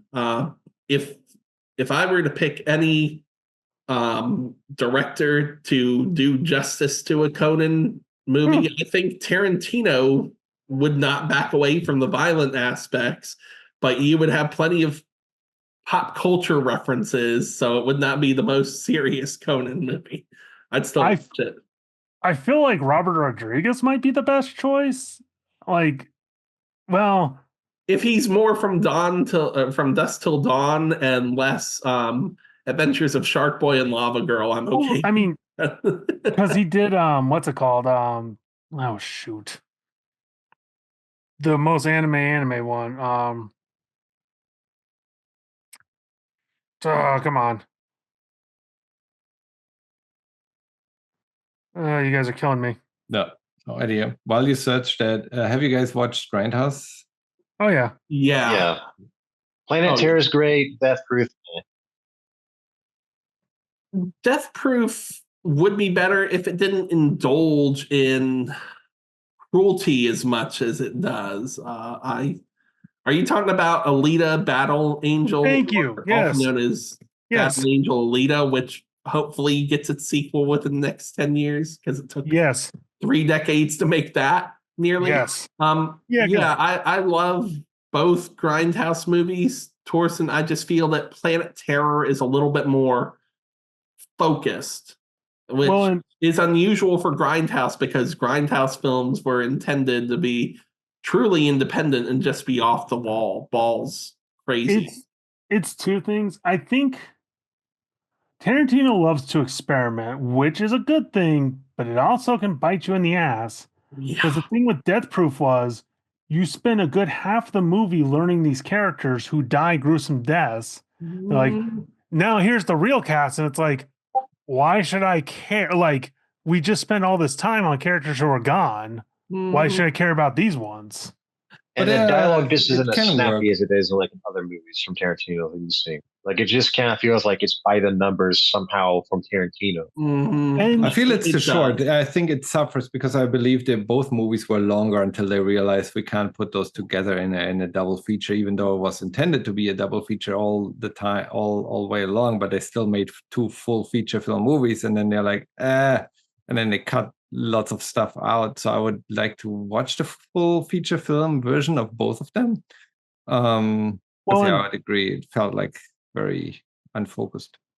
Also, Planet Terror, like Robert Rodriguez lets you know it's like, look, this is not meant to be serious. Yeah, it's like this is serial. This is goofy. We're having fun. Like, this is not changing the human experience.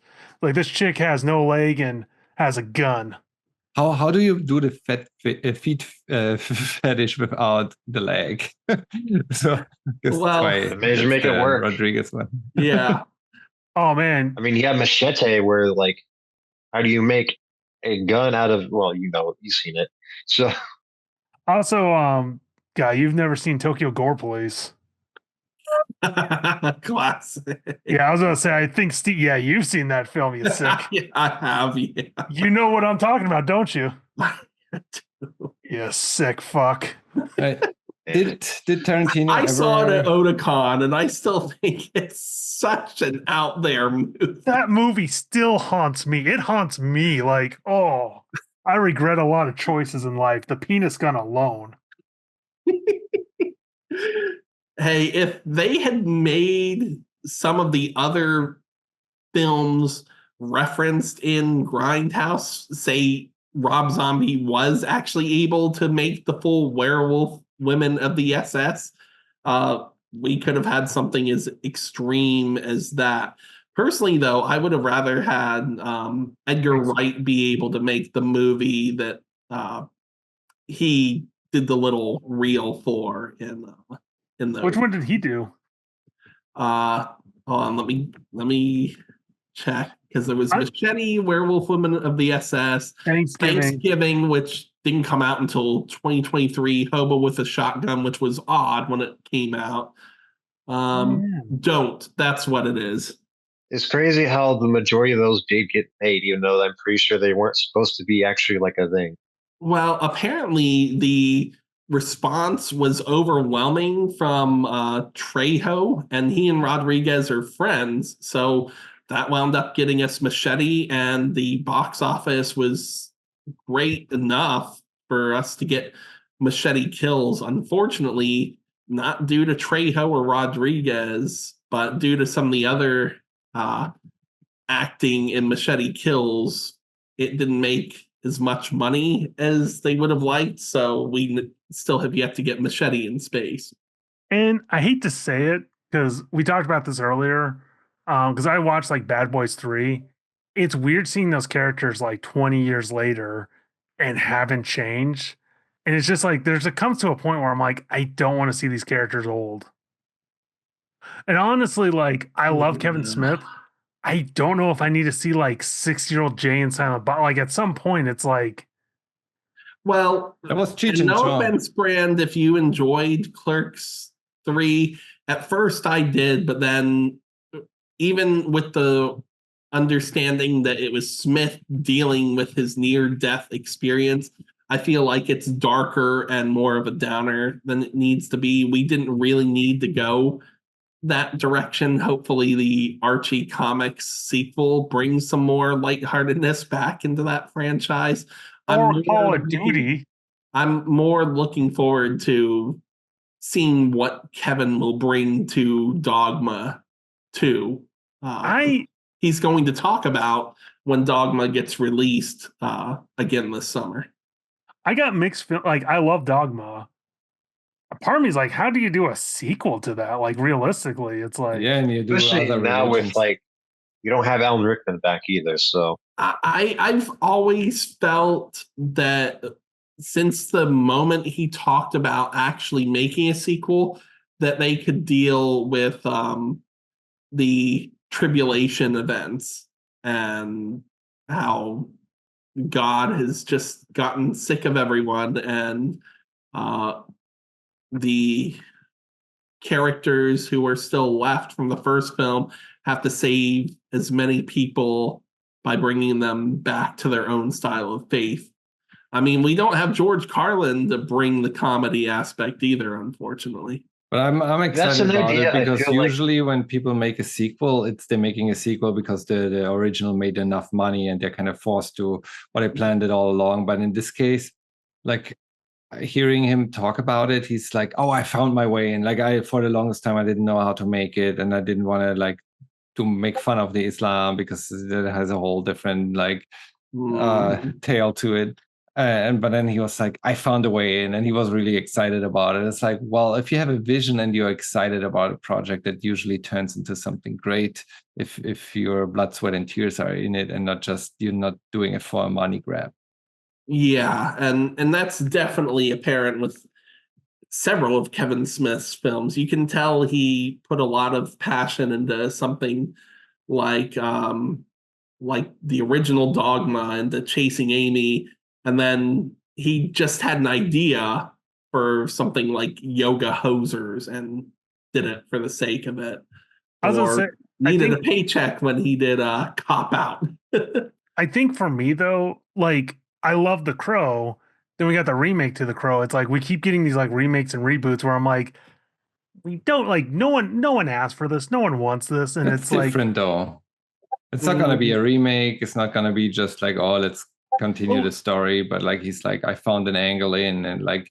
But I'm just saying, it's like not angle into a sequel, but angle into religion. Like, yeah, it would be kind of like if after all these years, Tarantino came back to Pulp Fiction because a light bulb went off and he wanted to revisit, at the very least, Bruce Willis's characters. Smith has sold out before, but I think he's had a renewed sense of self.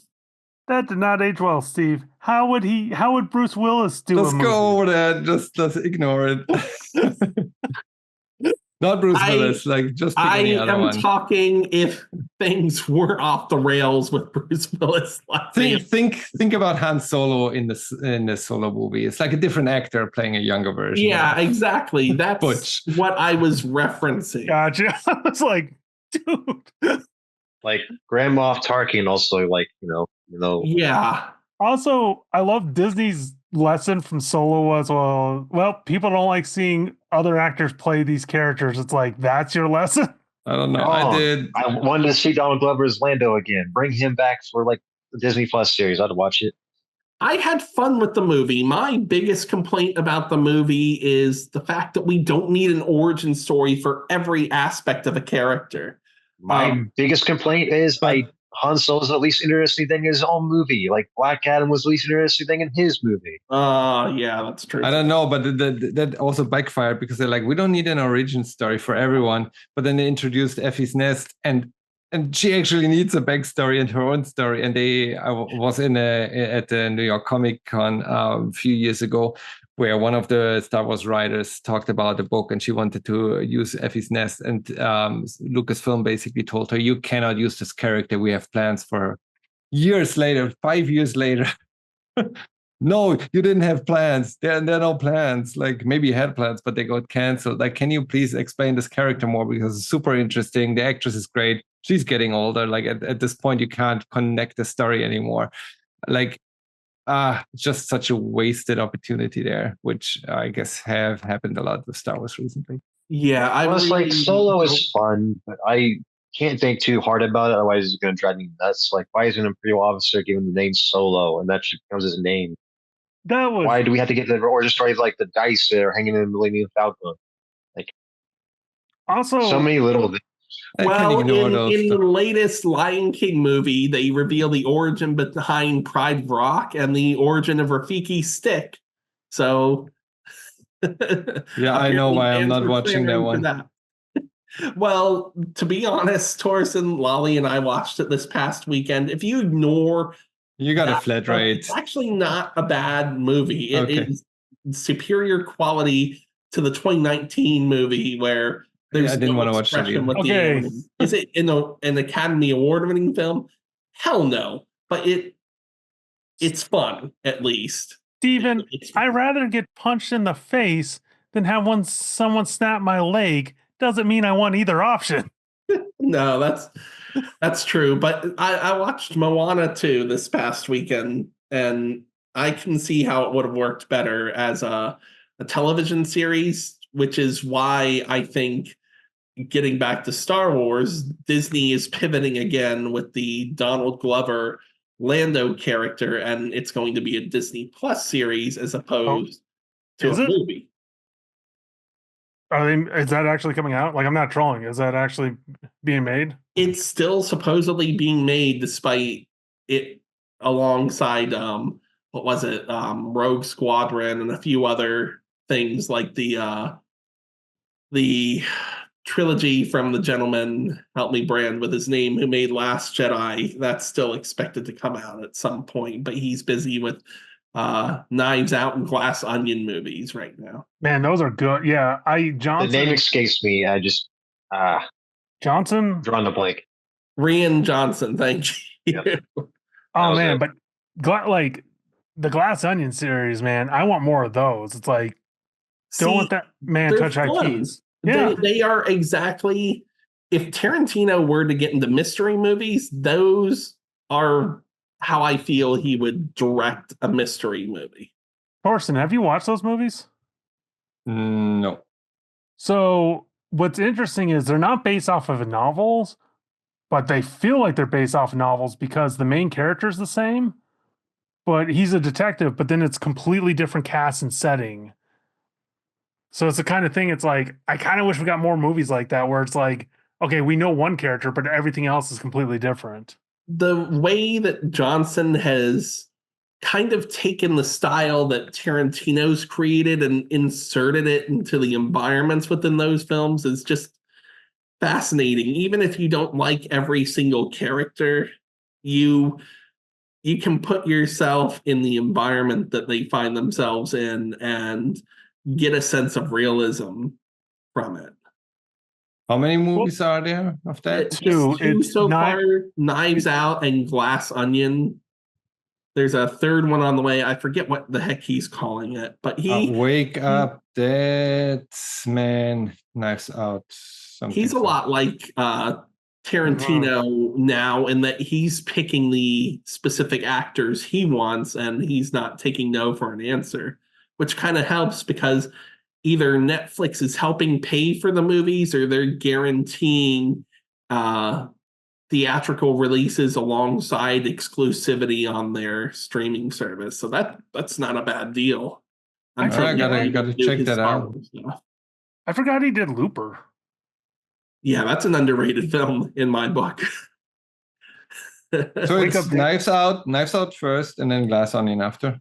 Mm-hmm. Yeah, I won't lie. You could watch either one in order because there's not like they're very standalone, but connected with having the same characters, like watching a James Bond movie. Really. I'll put it this way: if you want to see Dave Bautista really attempt to break the mold of Drax the Destroyer, then watch Glass Onion. If you want to see Chris Evans, Captain America, as a real prick, then watch Knives Out. No, it looks very interesting. So, mild recommendation: Blade Runner 2049 for Dave Bautista. If you want to see him also not beat Drax. I was going to say, Dave Bautista, man, he's worked his ass off. Well, because it's like, I think he read early on because it's like, I think he had to quit wrestling because of his health. And he really wanted to make a go at acting. He's doing it. I remember when he first started acting, it was kind of rough, but like once he got to like Guardians of the Galaxy, like really shot up for him, like in terms of like being able to like give a memorable performance. He doesn't seem to get any negative feedback on set. He is taking the exact opposite direction that The Rock has taken in his movie career. And I would love to see Bautista given even more dramatic roles. Say what you will about Knock at the Cabin Door as a movie, but he nails the role in that. So even though it's a Shyamalan movie, I enjoy it for Bautista's performance in that. I know for Bautista, like it'd be one of those things like it'd probably be something like I don't know if you want to get in shape for it or like get in necessary shape for it, but I would love to see him play like the newest version of Bane. Because like I think he could bring like a lot of weight to that role that like even Tom Hardy couldn't bring. So I will say this: I feel like a younger Bautista. I don't know about. I feel like the problem is too. Current Bautista would never take that role because he's trying to get away from that like big bodybuilder. That's what I'm saying. Like, I think if it was like 10 years ago, I could probably see it. But like now, I would probably be like post Nightfall Bane. Like we already knew like what happens, like in Nightfall, so like that. They'd be like post Secret. They'd be like Secret Six version of Bane. I'd like to see Bautista play that kind of role. There was talks of him playing Mac from Jason Pearson's Body Bags. I don't know whatever happened to that movie. I don't remember that ever coming out. It didn't. I think of Body Bags. I think of the War Anthology movie. Because it was supposed to be. It was called like Dog. They changed the name from Body Bags to like Dogtown or Dolltown. Dogtown. Yeah, no idea what happened to that film. So, Jackie Brown. I gotta change the title of this video to Jackie Brown and more. What the hell is a Jackie Brown? What's it? Jackie Brown / Tarantino discussion. Well, what's very funny about it is this is just about as long as the movie is. So getting back to that, what aspects? Because Josh, you said this was your first time. What aspects of this film did you enjoy, and which aspects did you not? Because you always have an opinion, and I'm always grateful to hear it. I did enjoy like the new noir. It was interesting to see everyone's relationship because, like I said, especially Jackie, like you find out, okay, she had the gun, then you find out she stole the gun from Cherry. So it's like she always is thinking like one step ahead. So I would say the character, like even Ordell, like Lewis was like he wasn't much of a character, but it was still it's Robert De Niro, so he did a good job. So I would say like the characters. The only thing I didn't like, I wish, like I said, I wish it was cut down a little bit because it just kind of lingered at times where I'm like, can we keep moving? Not like, and I'm not saying I need like an hour gone. It was just one of those. I think it's one of those things where it's like it was Tarantino being Tarantino, where I'm like, okay, come on. You kind of felt awkward silences from time to time. Yeah, I get that. And like I said, the fact that there was no, like, the plan worked perfectly, except for Mel getting shot in the parking lot. That to me was the only thing where I'm like, huh? Because usually, like in a story, something changes because it's like rarely do they go, "Let me tell you what's going to happen." Then exactly happens. It's like, huh? I love. I do like the perspective switch though, where it follows Jackie Brown at first and her like reasoning for it. Then it follows Melanie and Lucy's perspective. Then it goes into Max Cherry's perspective, and you just kind of see where like they kind of diverge and converge, and then a big puzzle.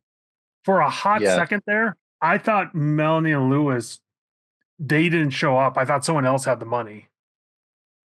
Oh, because you only saw the feet? Yeah. Which it's like that would the feet have the money. Rhonda. Yeah, that was one of the moments when I originally watched this film that Melanie was actually smarter than Odell. She was willing to betray his trust and take that payoff, albeit a small payoff, from Jackie because she was sick of his shit just being used for sex and her house. I mean, that was. But there wasn't even the trust, right? It was just a tip. Like she didn't take that money off of Odell's cut. She thought it was only the 50 grand. Or like, not well, the money is all in there, and the additional cut that she got, Melanie thought is from Jackie's cut. Like he's kind of tipping her. It's like, hey, we have to stick together. Like, yeah, I guess that's true too. But but she wasn't going to tell her arrogance that brought her down at the end because, like you said, Josh, not many people will, when they say, "Don't do this" or "I'll do that," will actually follow through. No, Lewis. He followed through on that. So it's also generational. It's also hilarious. Like her being by far the youngest, and like kind of they're like, whatever. Like this is like if this works out, great. If not, not. Everyone else had like high stakes in this. Everyone else had like other than Louis, but Louis was like loyal to Odell, I guess, or like had his own. Like he was also annoyed by her, and like I don't know why. I mean, he was very nervous, though. He was way more nervous than I would have expected him to go into this. And well, he was fresh out of jail. He was still dealing with the PTSD of having come out. If they catch me again, I'm back in. Yeah. Also, because I feel like she poked Odell the whole movie, like not answering the phone, like doing certain things. Being late, she's used to like him talking big and not doing anything. So when it came to Louis, it's like same thing. He's all bark, no bite, which turns out she wasn't. Nope. Yeah. Former convicts. So she thought that because she had given him sexual gratification, and that was one of the reasons Odell kept her around, that she would have Chinese finger trapped Lewis's self-respect, and it didn't go down that way at all. She was also upset that she wasn't part of the initial plan. She wanted to be part of the plan. Then they picked Rhonda, and then she came in later. Was placed in later because what was her name? The older lady, the dancer, Simone. She dropped out, and then they had to pick Melanie. So she maybe wasn't also briefed. I don't know if she knew what the stakes were. That there's actually $500,000 in there, versus just what's the deal? Knew. This is just another run. She knew because she knew Odell's money was in Mexico. Even all of I forgot. Like I've watched this movie a lot, but like I forgot if she actually knew the amount. Well, the weird thing is it kind of felt like she was trying to set up Lewis to betray Odell to go into business with her. And Lewis didn't pay attention to her, even though she's like being like, this is how he got his money. This also, I can't think of I feel like the other thing is a lot of directors would have made him in drugs because that would be the typical kind of thing. The fact that he sold guns and the fact that he was smart enough to keep his money out of the U.S. too was another big thing. Yeah, I really liked that. It was a great twist on the Compton stereotype. It was made also him a more intelligent type of criminal. And it also made the police officers like kind of hold for him. It's like, I would guess you're this, but the money moves the wrong way. Like if you're a drug dealer, the money goes the other way. And her carrying like the coke in her bag was also like, well, if you were a drug dealer, that wouldn't be the case. And it's like, oh, that's just on top. Like that's just her own personal stash. She happened. That's just hers. Was still a decent amount of coke to be carrying around. Person. Somehow Samuel Jackson made to talk two people out of a bail bondsman with money. Can we move the money from that dude that I just bailed out and like clearly kills to this other woman that I want to kill as well? He got that money back too. He got his collateral. It didn't last long, but he got it back. I was a little shocked. Granted, it's like it makes the plot of the movie, but in some ways, like I figured Odell, it's like he wouldn't use the same. Well, I guess maybe he's cheap because he is cheap. You would think it's like not use the same bail's bondsman for both of them. I can't believe it's the first time he needs a sales like a bondsman because it's he's like, I need to get someone out. It's like that can't be the first time for you. You get the idea though that it's like I think. He had a mini little empire and he controlled everyone, especially like the women in his life depended on him financially. And you get the idea like Bowman, because he said Bowman was dumb enough to drink. He got caught drinking and driving. Mm-hmm. And had that old gun still in his car, which drew the attention of the ATF, who were already hot to get Odell taken out. Yeah, we never see the infrastructure behind Odell's empire because if he's stealing guns at this level, like big arms dealer, there's got to be more behind that. Where do they come from? Who's selling them for him? He's not handling that by himself. Like especially how lazy he needed people to pick up the phone. He like wouldn't even pick up the phone himself. He needed Melanie to do that as the secretary. Everything was delegated. So I don't think that was laziness. I think that was pride, where it's like I wouldn't answer the phone. I'm the boss. Like his position, power like move, he's the boss. Like power move, but also used to he's used to just everyone does stuff for him, so he needs people to even do the little things. Like again, I wouldn't even think that he kept the women in their apartments for pleasure. I felt more it's like maintaining how you ask someone to look after your plants when you're on vacation. Like it's kind of, well, I need someone to check that, electricity works and flush the toilet once in a while, but water the plant. Like someone has to maintain each of his residencies and this kind of housekeeper-ish in each place. It was interesting because I assumed it was his place, Melanie's, but it turned out to be Melanie's, and it's like, because it's weird. He felt like he wanted to be a big time, like kingpin. You know what it was? He was the middle management of criminals. Yeah, basically. I don't know how the actual arms were dealt, essentially. like having a flight attendant be the person who does all the handoffs for you, and not having like himself do it or like contracting out, but contracting it to a flight attendant. And Melanie calls him out for not knowing about the guns, just repeating what he hears. Yeah. Is kind of proven correct because he will give out about like John Woo's The Killer. Oh, people are buying it just for that gun. But if you ever watch John Woo's The Killer, you know that's like people aren't buying that gun specifically because of like it being that movie. They're buying it because they like recognize like it's a gun that I've seen before. Also, like I wonder if this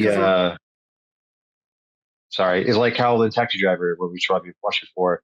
I think the gun dealer there compares like one of the guns like the one that Dirty Harry has.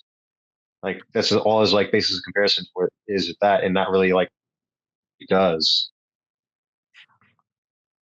I'm also curious if the O.J. Simpson trials had inspired Odell, because every time like he shot Bowman because of the gloves.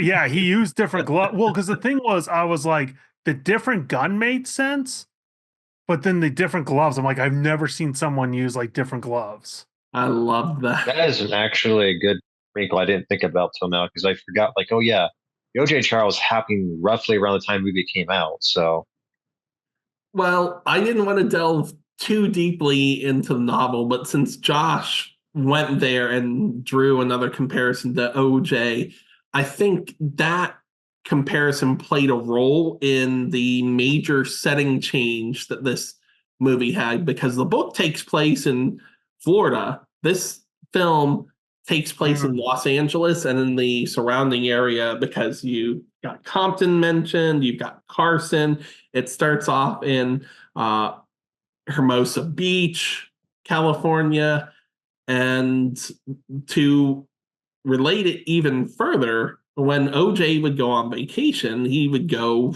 to Mexico. So it's almost as if he was portraying OJ as this gangster, but with Sam Jackson in the role because Mexico was originally it wasn't the Dominican Republic. It was originally Jamaica in the novel. So it all lines up to make further comparison to the events OJ was involved in. Well, and granted, like 30 years difference, because the crazy thing is nowadays, I think more guns come out of the US now than Mexico. Wouldn't be surprised.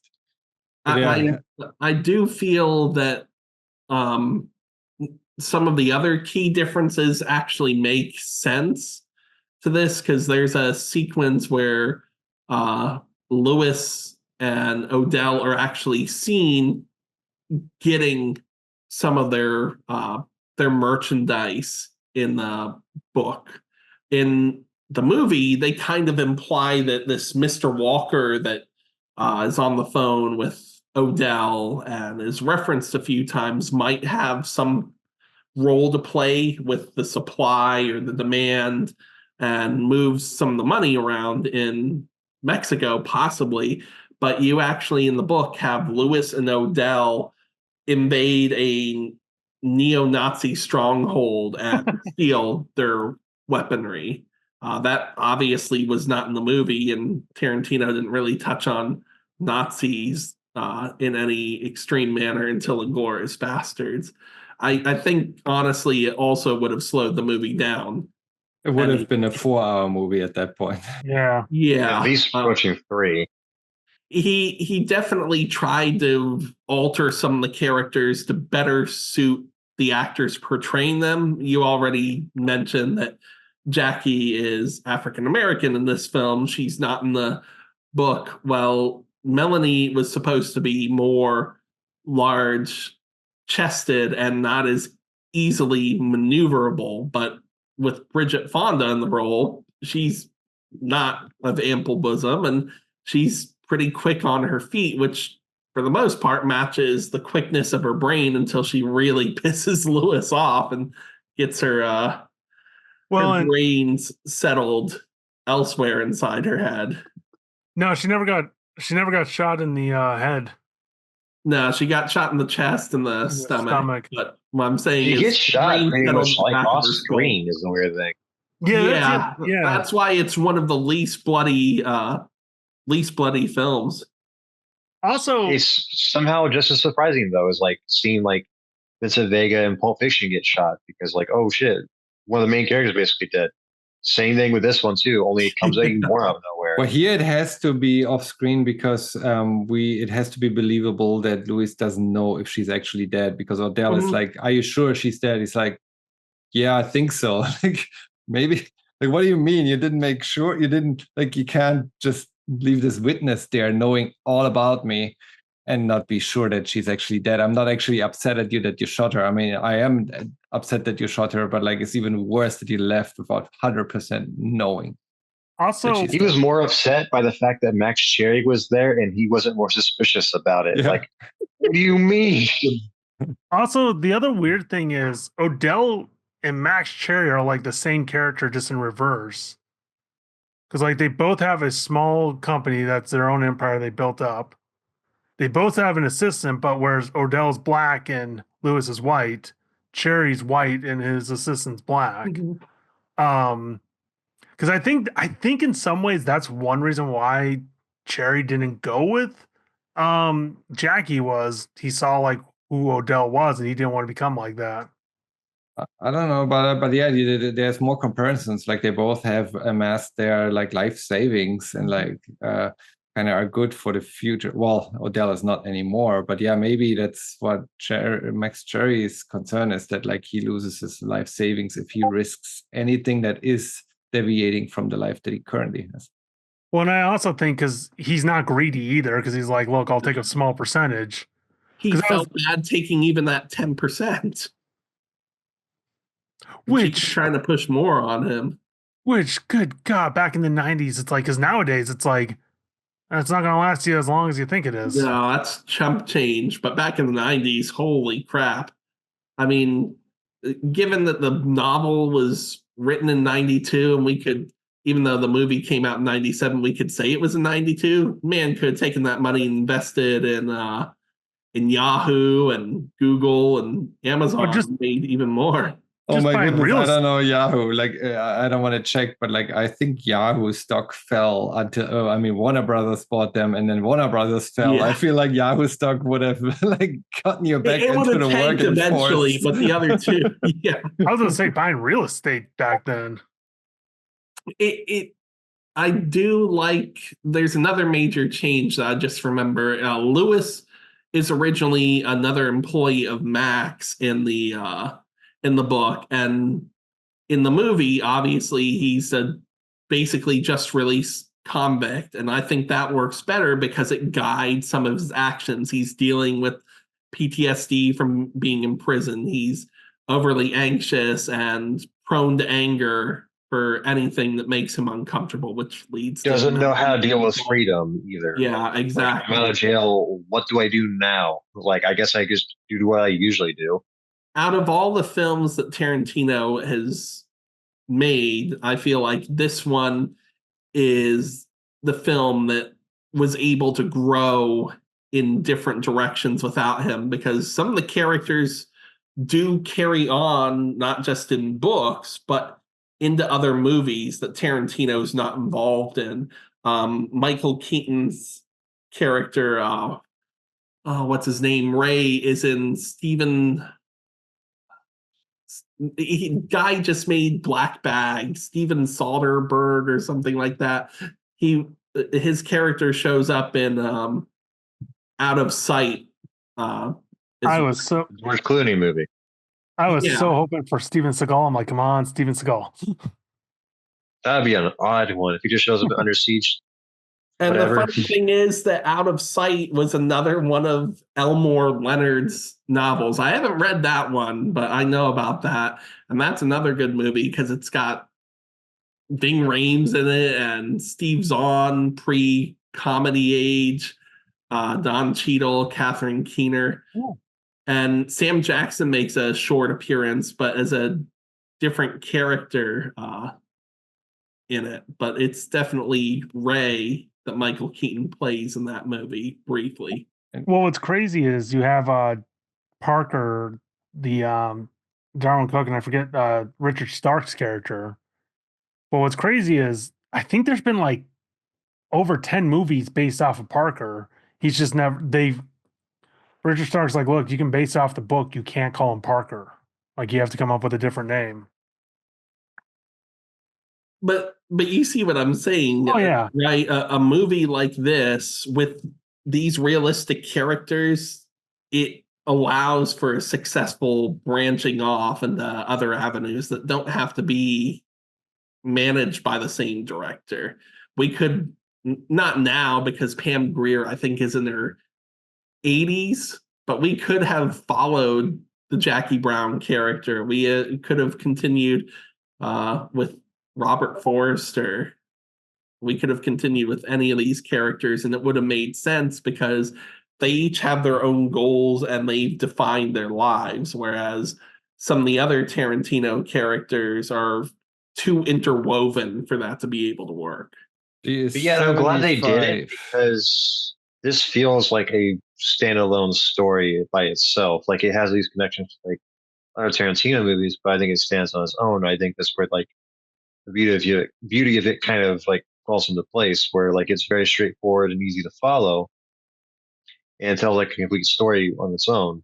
That doesn't feel like it's treading on what Tarantino has done before or after. Right. And I think that it might not have anything to do with it, but I think it could, to a certain extent, have to do with the fact that this is an adaptation of an already clearly set up universe. People who don't delve as deeply as we do don't know that. Your average movie viewer that just thinks this is a fun movie to watch. But for those of us who have delved a little bit deeper and know the tropes of Tarantino and see this as a unique entry in his library, know that you can head off in different directions with any of these characters. It doesn't really work with something like Kill Bill, where nearly every character presented was connected to Bill or the bride, or Pulp Fiction, where they were all connected in some way, shape, or form. This, every character stands on their own, and it just so happens that they all find themselves involved in these various circumstances in the story. This feels like the random, like just the pachinko machine of life where these characters happen to be to get like just at this time and place. Because yeah, Kill Bill in some ways, not in a bad way, but it's cartoony. Like the violence is so over the top. Like the characters are It's a revenge movie. Yeah. But also the way it's shot, like I agree, it's not realistic at all. Like even if someone is that loony to go berserk, it would still not be realistic because things don't act the same. It's like the Japanese like movies, like where you intentionally is a choice, right? To have someone floating through the air and kind of like gravity doesn't matter too much. It's like all defying the elements, and from that perspective, it's not realistic. Sir. Apart from the fact that like no, sir, the whole story. This is me going like, because Torsten's from the Dutch heritage. No, that's not Japanese. That's wire fu. That's Chinese. Well, I wasn't referring to Kill Bill's origin. I'm referring to what's the name? The Crouching Tiger, Hidden. Yeah, I know. Like I said, that's Chinese. It's Chinese. Yes. Okay. I also misspoke earlier. I just want to correct that. Obviously, Time Warner didn't buy Yahoo. AT&T did. AT&T bought both. So just I knew what you meant. I wasn't going to correct because at one point it was AT&T Time Warner. Yeah, they bought Yahoo and they bought AOL. And anyways, yeah, it was just in my mind. It's like, no, then something I just said was not correct, but good. And now it's Chinese Discovery. Else. Yeah. Acquisitions and mergers. You know what's crazy though? On a side note, because Zavloff, they're only interested in big, well done IPs now, and luckily we have like Catch Up Entertainment, who just bought like 2 of the Warner Brother Looney Tune properties. Yeah, which it's Coyote like versus Acme and Day the Earth Blew Up. Both are going to get a release soon. So the Day the Earth Blew Up came out in theaters and has already gone in some places, but it is apparently, thanks to this new acquisition, getting a re-release. So that's getting the Blu-ray release. So hopefully they can do the same for Batgirl too. That's awesome. I wish that we could see more motivation from studios to show greater appreciation and kind of help push projects forward. The problem is too, one, Zaslav is an idiot because Discovery makes their money by being as cheap as possible. So now that they have like some of the bigger IPs, two, and this kind of goes along with any movie discussion, movies cost too much to, like, the movie theater costs too much nowadays. And it's like, we can't get a movie like Jackie Brown, not because of subject or material, but it's like, nowadays, people will pay for a Quentin Tarantino film because it's Quentin Tarantino. Mm-hmm. But like a third-time director, but he's a known name in Hollywood. A third-time director wanted to make a movie this size nowadays wouldn't get the chance. But I feel like that's what I said in the beginning. Like, I feel this is very similar to Anora. Like the kind of like director, an established director making a lower budget movie. In this case, again, Anora had more success just because the Academy members are different, of a different type now than they were 28 years ago. Thank goodness. Yes. I love how this movie is it's very comparable. So it's still possible that those movies can be made. It's just, yeah. I also like that comparison, Torsten, because this film is obviously not that he didn't put love into his other films, but he more made it out of love of what he enjoys. This was, in my mind, a labor of love for Quentin Tarantino, because this movie, not just the soundtrack, it sings. Every aspect of it works for me, because even those awkward silences, you get those in real life, and I think that it could have made more than the $75 million it made if people were more open to it back then. I think this is a very unusual film for a 90s film. It's a thinking film, and like Anora, there's more underneath the hood than you first expect.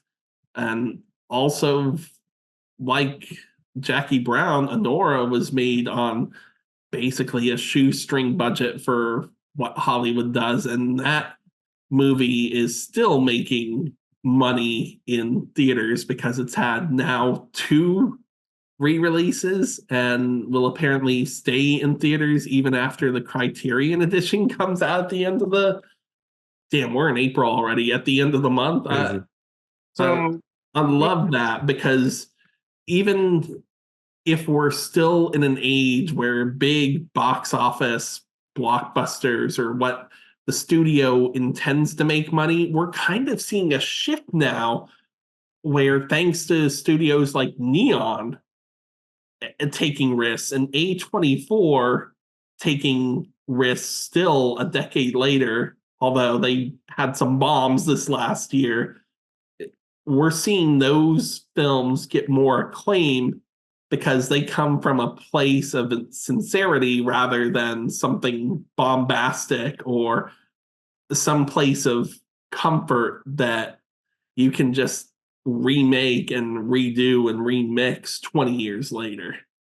So one thing I want to point out, because I looked up movies that was released in 97, you had Men in Black, Liar Liar, Air Force One, The Fifth Element, LA Confidential, Starship Troopers, Titanic, Boogie Nights, I Know What You Did Last Summer, G.I. Jane, Good Will Hunting, Austin Powers. And it's like, then you had others like The Lost World, Jurassic Park, Scream 2. Not a bad year, but a lot of action movies still. Which it was right before the blockbuster bubble pops. But sure, because I remember 1998, 99 was like, oh, now we're just going to put any idea we have on screen. But it sounds to me like Good Will Hunting and Jackie Brown should have had a head-to-head race for best movie, which obviously Titanic, just because of the budget.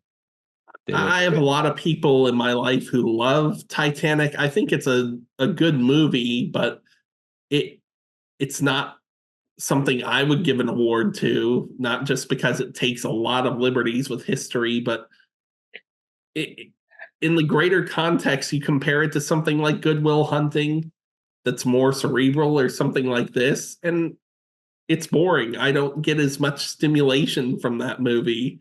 James Cameron is going to come into your house in the middle of the night.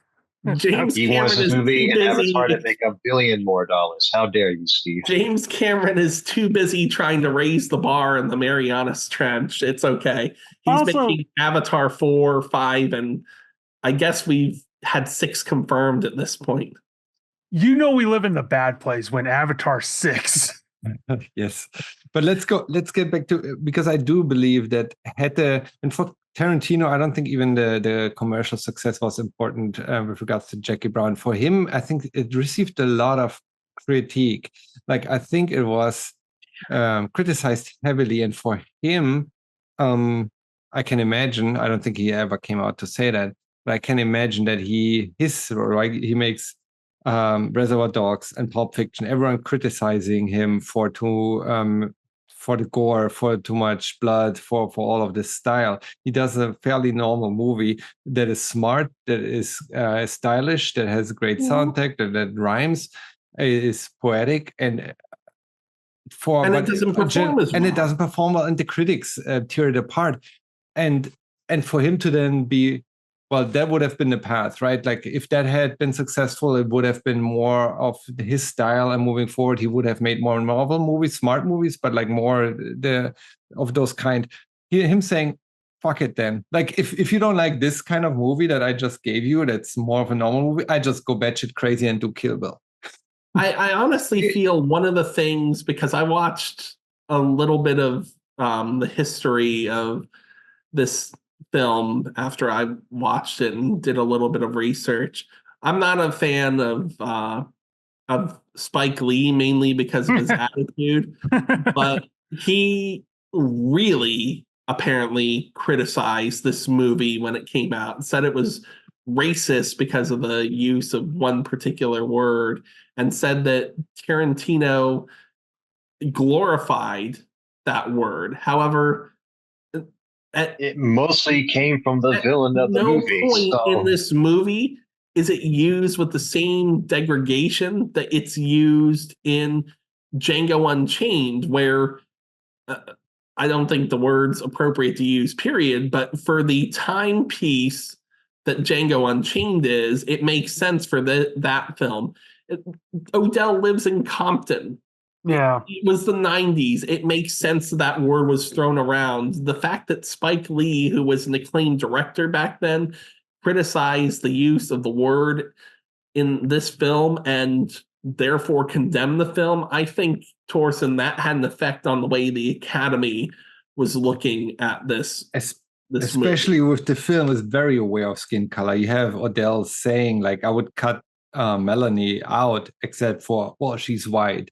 And then you have again the black protagonist, Jackie Brown, who's defying the odds, very well aware that because of her skin color she will never get a second chance in the industry and any other job with any kind of criminal record. So this movie is very aware of it, and it's actually criticism of the racism that exists, of the disadvantage that black people have, and vice versa, and how the race divides them.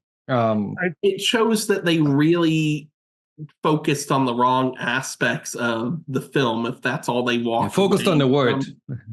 Yeah. Well, they didn't focus on the actual context. They focused on what was said, which is something that I got into earlier with, like, the fact that, like, Samuel L. Jackson himself will say about the context of what is being said in the story and in the movie itself, not being taken out of the context. Because in the context, most of the language that people were taking offense to, including Spike Lee, was said from Ordell, who was the villain of the movie, who you're not supposed to like, who is not supposed to be having his, like, language glorified or vindicate any sort of way, because he's the villain of the movie.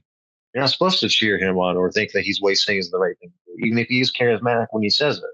It's the regular swearing of a Tarantino movie. It's like, yeah.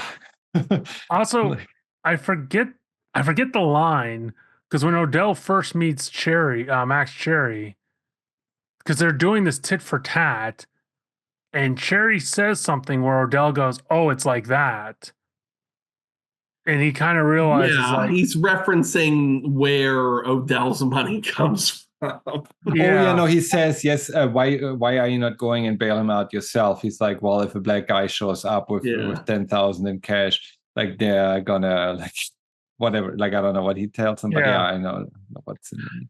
And I think that kind of fits with the time frame too, because we were dealing with the Don King issue and OJ and all sorts of racial issues that never should have even been a thing. Well, and even like Odell, I'm not gonna say it, but what he calls Cherry's assistant is another racial slur. Yeah. He's in the movie for such a short time, but I love Winston. He just works as a character. He's so so against his type. That it works. You don't learn much about him, but when he needs to do his job, he helps move the plot forward. He doesn't give a flying fig Newton that his boss his partner is going out in the middle of the day to watch a movie. He's just he does his job. He works well with Max, and that's all there is to it. I love that.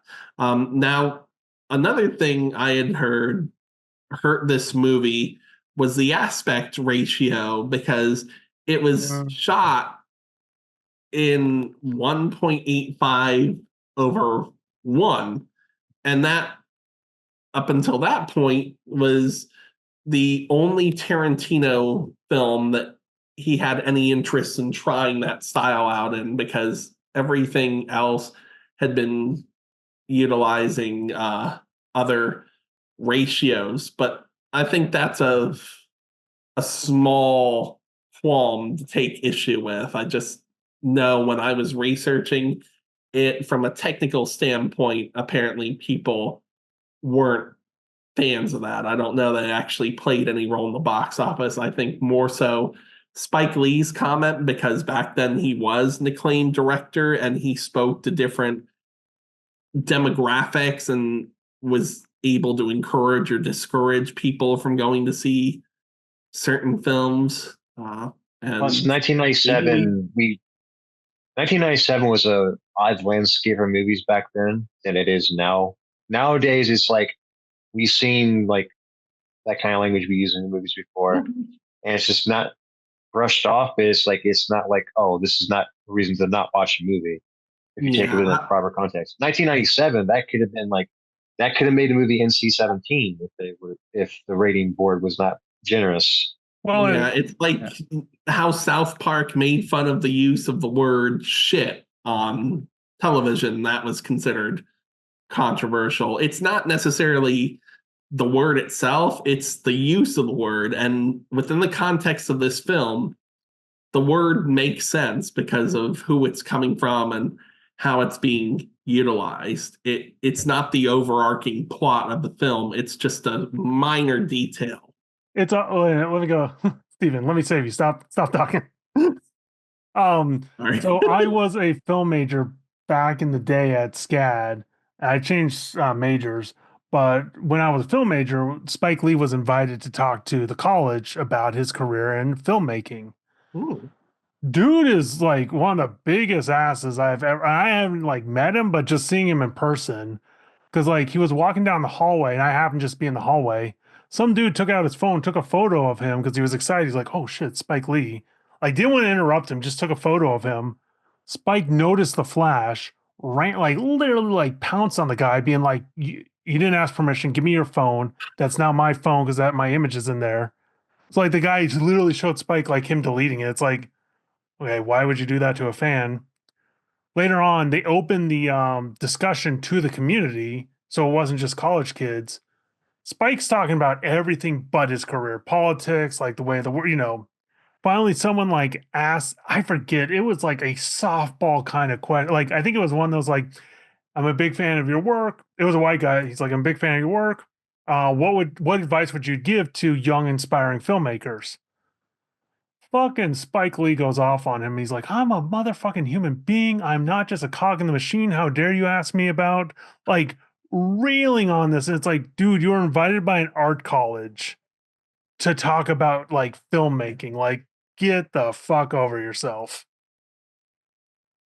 Yeah, no. If you want to know more about him as a human being, I recommend watching the ESPN 30 for 30 documentary Winning Time, Reggie Miller versus the New York Knicks. One thing I'll say about the critical reception about Jackie Brown, real quick, is this is another example in a long list of movies I have, like John Carpenter's The Thing, where it wasn't given its fair shake back in the day. So I'm glad nowadays it's being seen for what it is, and that's one like the best Tarantino movies there is. Oh, regardless of whether or not the screenplay or where it came from novel or not, it's still one of his best directed movies.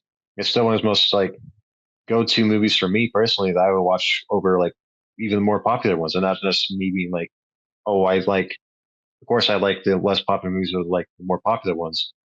I just think it's nice that like, hey, the movies weren't getting their fair shake and their due back in the day are now starting to finally see it now. So it's not all about the Rotten Tomato numbers or like what the critics said about this or who gave it thumbs up when. It's like if quality is quality, it will remain quality throughout time, regardless of how people feel about it in the past, present, or future. Yes and no. Sometimes some movies don't age well, right? Like they were good at some point. Revenge of the Nerds. Later, they are. I'm not saying all of them do, because but this movie in particular, again, it even aged better. Like nowadays, with more of a social conscience and like those subplots and those nuances being picked up by a wider audience that weren't picked up in the 90s. I think this movie even is, well, to me it's the same, but like I think more people would consider it a great movie nowadays if it was released today than in the 90s. Back in the 90s it was just like, this next Tarantino movie, different expectations, failed those expectations, bad movie. Now it's like you gotta decouple those, like expectations aside, just watch the movie for what it is. It's perfect. What I'm saying, like the expectations some people have for certain things, whereas a Tarantino movie or the next big thing coming out right now, it is always like it's an uphill battle for some things to get ahead, because there's always an expectation like, oh, this has to be either the best thing I've seen or the worst thing I've seen, or it just has to be like meet some type of invisible criteria or some checklist in order for it to be any sort of relevant. I think that's sort of unfair to movies like Jackie Brown, who have their own compelling story, who have their own compelling characters and their own like story, and it's just never given like time of day until years after the fact, when it's no longer in the as much in the public conversation as it could have been. Well, and I'm kind of curious too, because like it's not a black exploitation film, but I feel like the poster, there's certain elements of it, like the advertisement made it feel like that.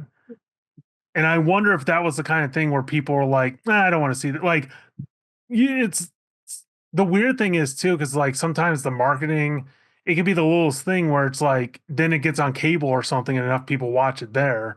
All of a sudden it's like, oh, this is a great film. Well, say what you will about Disney. Tarantino can have his issues with Disney, but that version of the film that I picked up on DVD had a lot of love to it. Buena Vista, back when they were distributing for Disney, released that, and despite his whatever he has against special features, Tarantino has an introduction on that 2-disc set. He went into how he made this film for the better part of an hour. There's trivia. There's the entire Chicks Who Love Guns, had to look at my notes again, segment in it. Deleted scenes, which you don't often see on a Tarantino home media release. The complete original title sequence is in there. Siskel and Ebert signed off on including their review. Jackie Brown, Pam Grier appearing as Jackie Brown in TV spots at the MTV Music Awards, positive and negative reviews. And get this, trailers for Robert Forster and Pam Grier's older films from the early 60s on up were included. So they poured love into it. And I believe it wasn't just because of whoever decided Buena Vista should release it. It was due to the fact that they were trying to push this little movie that should forward. And then Miramax got a hold of it for the Blu-ray release, and just like Sony's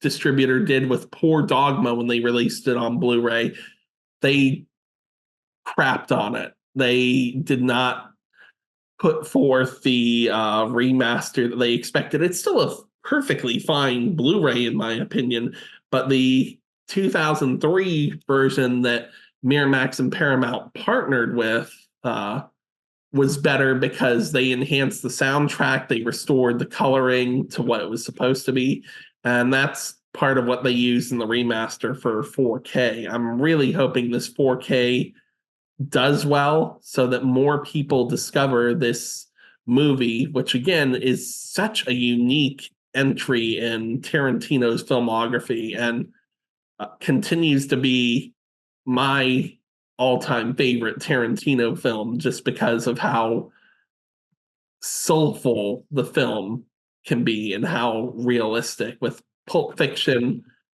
being a very close second for it. I do miss the one thing I hate about streaming nowadays, because the idea was like we were supposed to have everything, like everything is going to be available. And a quick thing, it's like, yeah, with DVDs, it's like, man, I miss all the even like the menu. Like depending on the DVD, they would go like nuts and like design some fun stuff for the menu choices. You do have the that Blu-ray menu. I thought now. was like, oh, it's very cool. Like I was trying to give it like sort of what of like a 1970s blaxploitation vibe with like the menu and how it looks. Like, oh, that's very cool. So I ended up buying Jackie Brown now via Apple TV because there's like a whole backstory, but VPN, like Steve was kind enough to try to share, enable me to watch the movie. But in VPN and different country settings didn't allow me to go more than like 45 minutes, 1 hour in without it crapping out and stopping and then not working. So I ended up, it's like, whatever. Like I realized how much I remember this and how much I love this movie. I'll buy it. And then I bought an Apple TV, it's $10 in 4K. And it has extras. So you click on extras and it shows you the menu. I haven't gone through all the extras. I don't know how comparable they are to the 4K physical disc release. Oh, it's the same one. But Apple licensed everything for this. And for the 2 Kill Bill releases, but there are very few on there. I feel like with Apple, they're in a weird position because like hardware wise make some of the most money in the world. Software, like streaming wise, they cannot get a decent foothold. And I know with like, well, it's also weird because I work on a Mac. Macs don't play Blu-rays. Even if you get a Blu-ray player, like they don't recognize them. And I think that's just to have you buy the iTunes version or like buy it through iTunes. That tracks with the way they've been the last 20 years. I guess they haven't improved. $10 towards and that's fantastic. Yeah, and it has the whole menu. And then again, I can click on it, extras, and I have the whole menu there with menu items and all of that. So they're doing, and I have seen that multiple times now with other movies I've bought there, that they do go back to having a menu.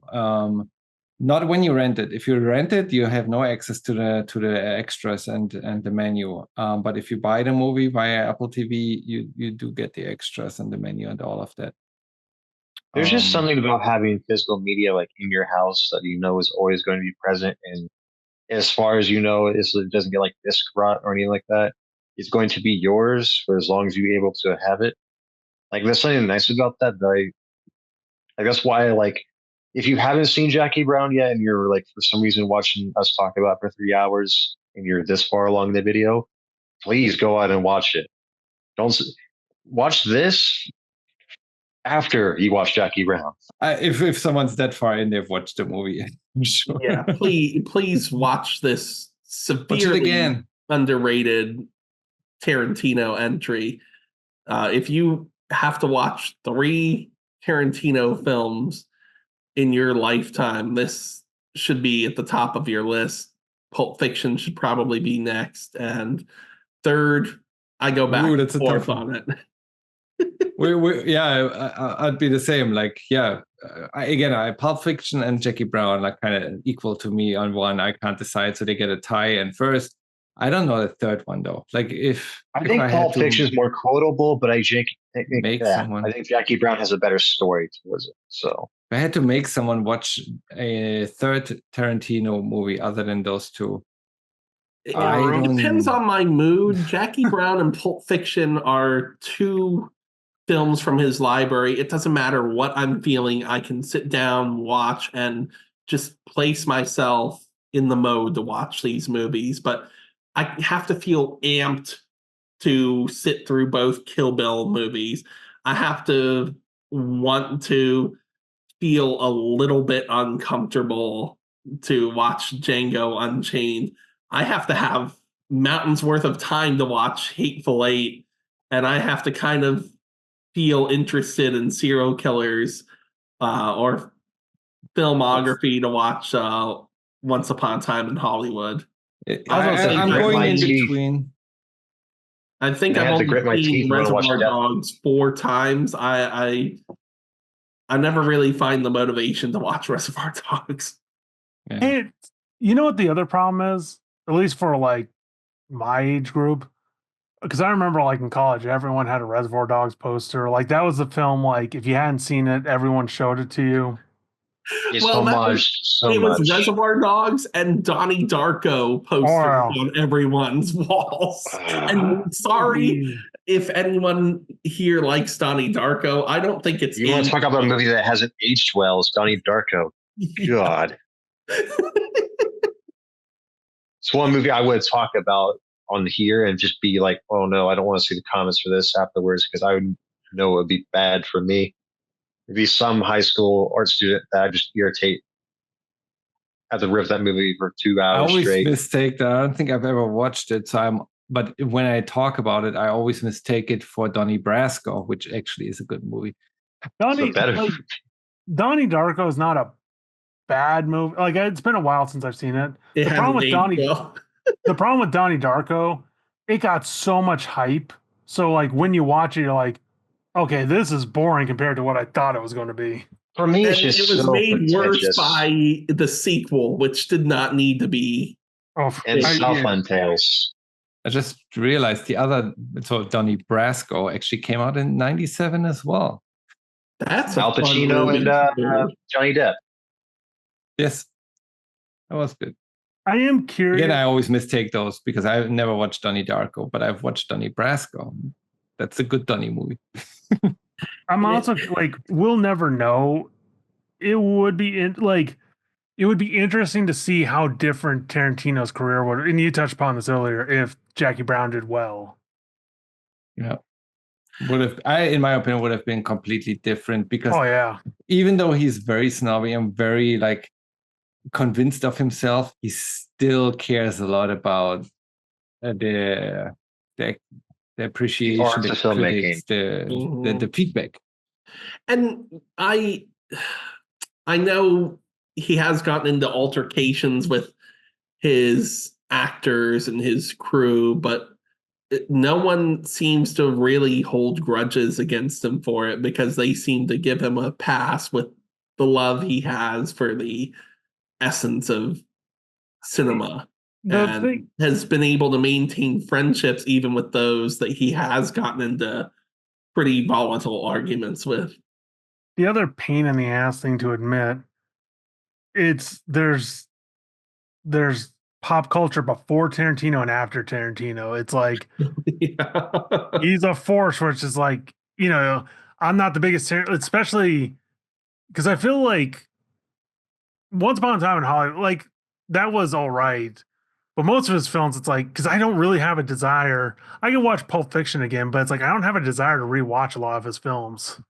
You have so many movies that came out after like Pulp Fiction, Reservoir Dogs that came out, where they tried so hard to ape the dialogue Tarantino would write for his movies and their movies, and it just was like, get on with the point because you're just trying to like you're trying to make casual conversation sound like it does on Tarantino, and it's so blatantly obvious. Yeah, I'm putting the honest trailer in the chat for the Tarantino stuff because they actually list some of the films that tried to take on Tarantino's ideas and failed massively at it.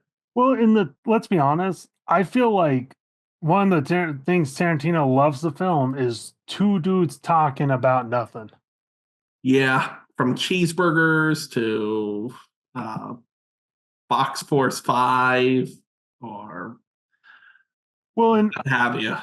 I also feel like without Tarantino, we wouldn't have Superman. Yeah. Because like Kevin Smith, I don't feel like he copied Tarantino, but he's the next person to take dialogue in a natural way. Yeah. When people give Brian Michael Bendis as a comic writer a lot of flack for having the talking head syndrome or characters sing around just talking about whatever. But honestly, that's something that's going to draw me in more for a work of fiction is just having realistic conversations, situations, and dialogue.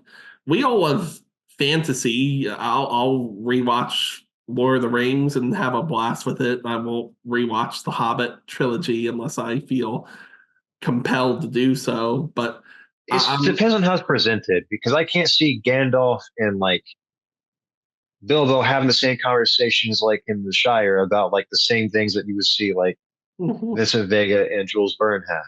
So, though I would watch a movie like that. I would, you know what they call a hogmot on Mountain Doom. Oh, I'd watch something. Thorsten, like, kick him off. He's drunk with power. Kick Steven off. I just had to look up what year it came out, but like what Easy Rider did to where the whole movie business was going to in '96. So it kind of replaced all of those Western. And I think Once Upon a Time in Hollywood touched out on that kind of reigned in the new era of filmmaking in the same way that in the 90s Tarantino did, like reign in a new era of filmmaking. So those are kind of the cornerstones. There's like this one piece that like kind of changed the direction for the next few decades.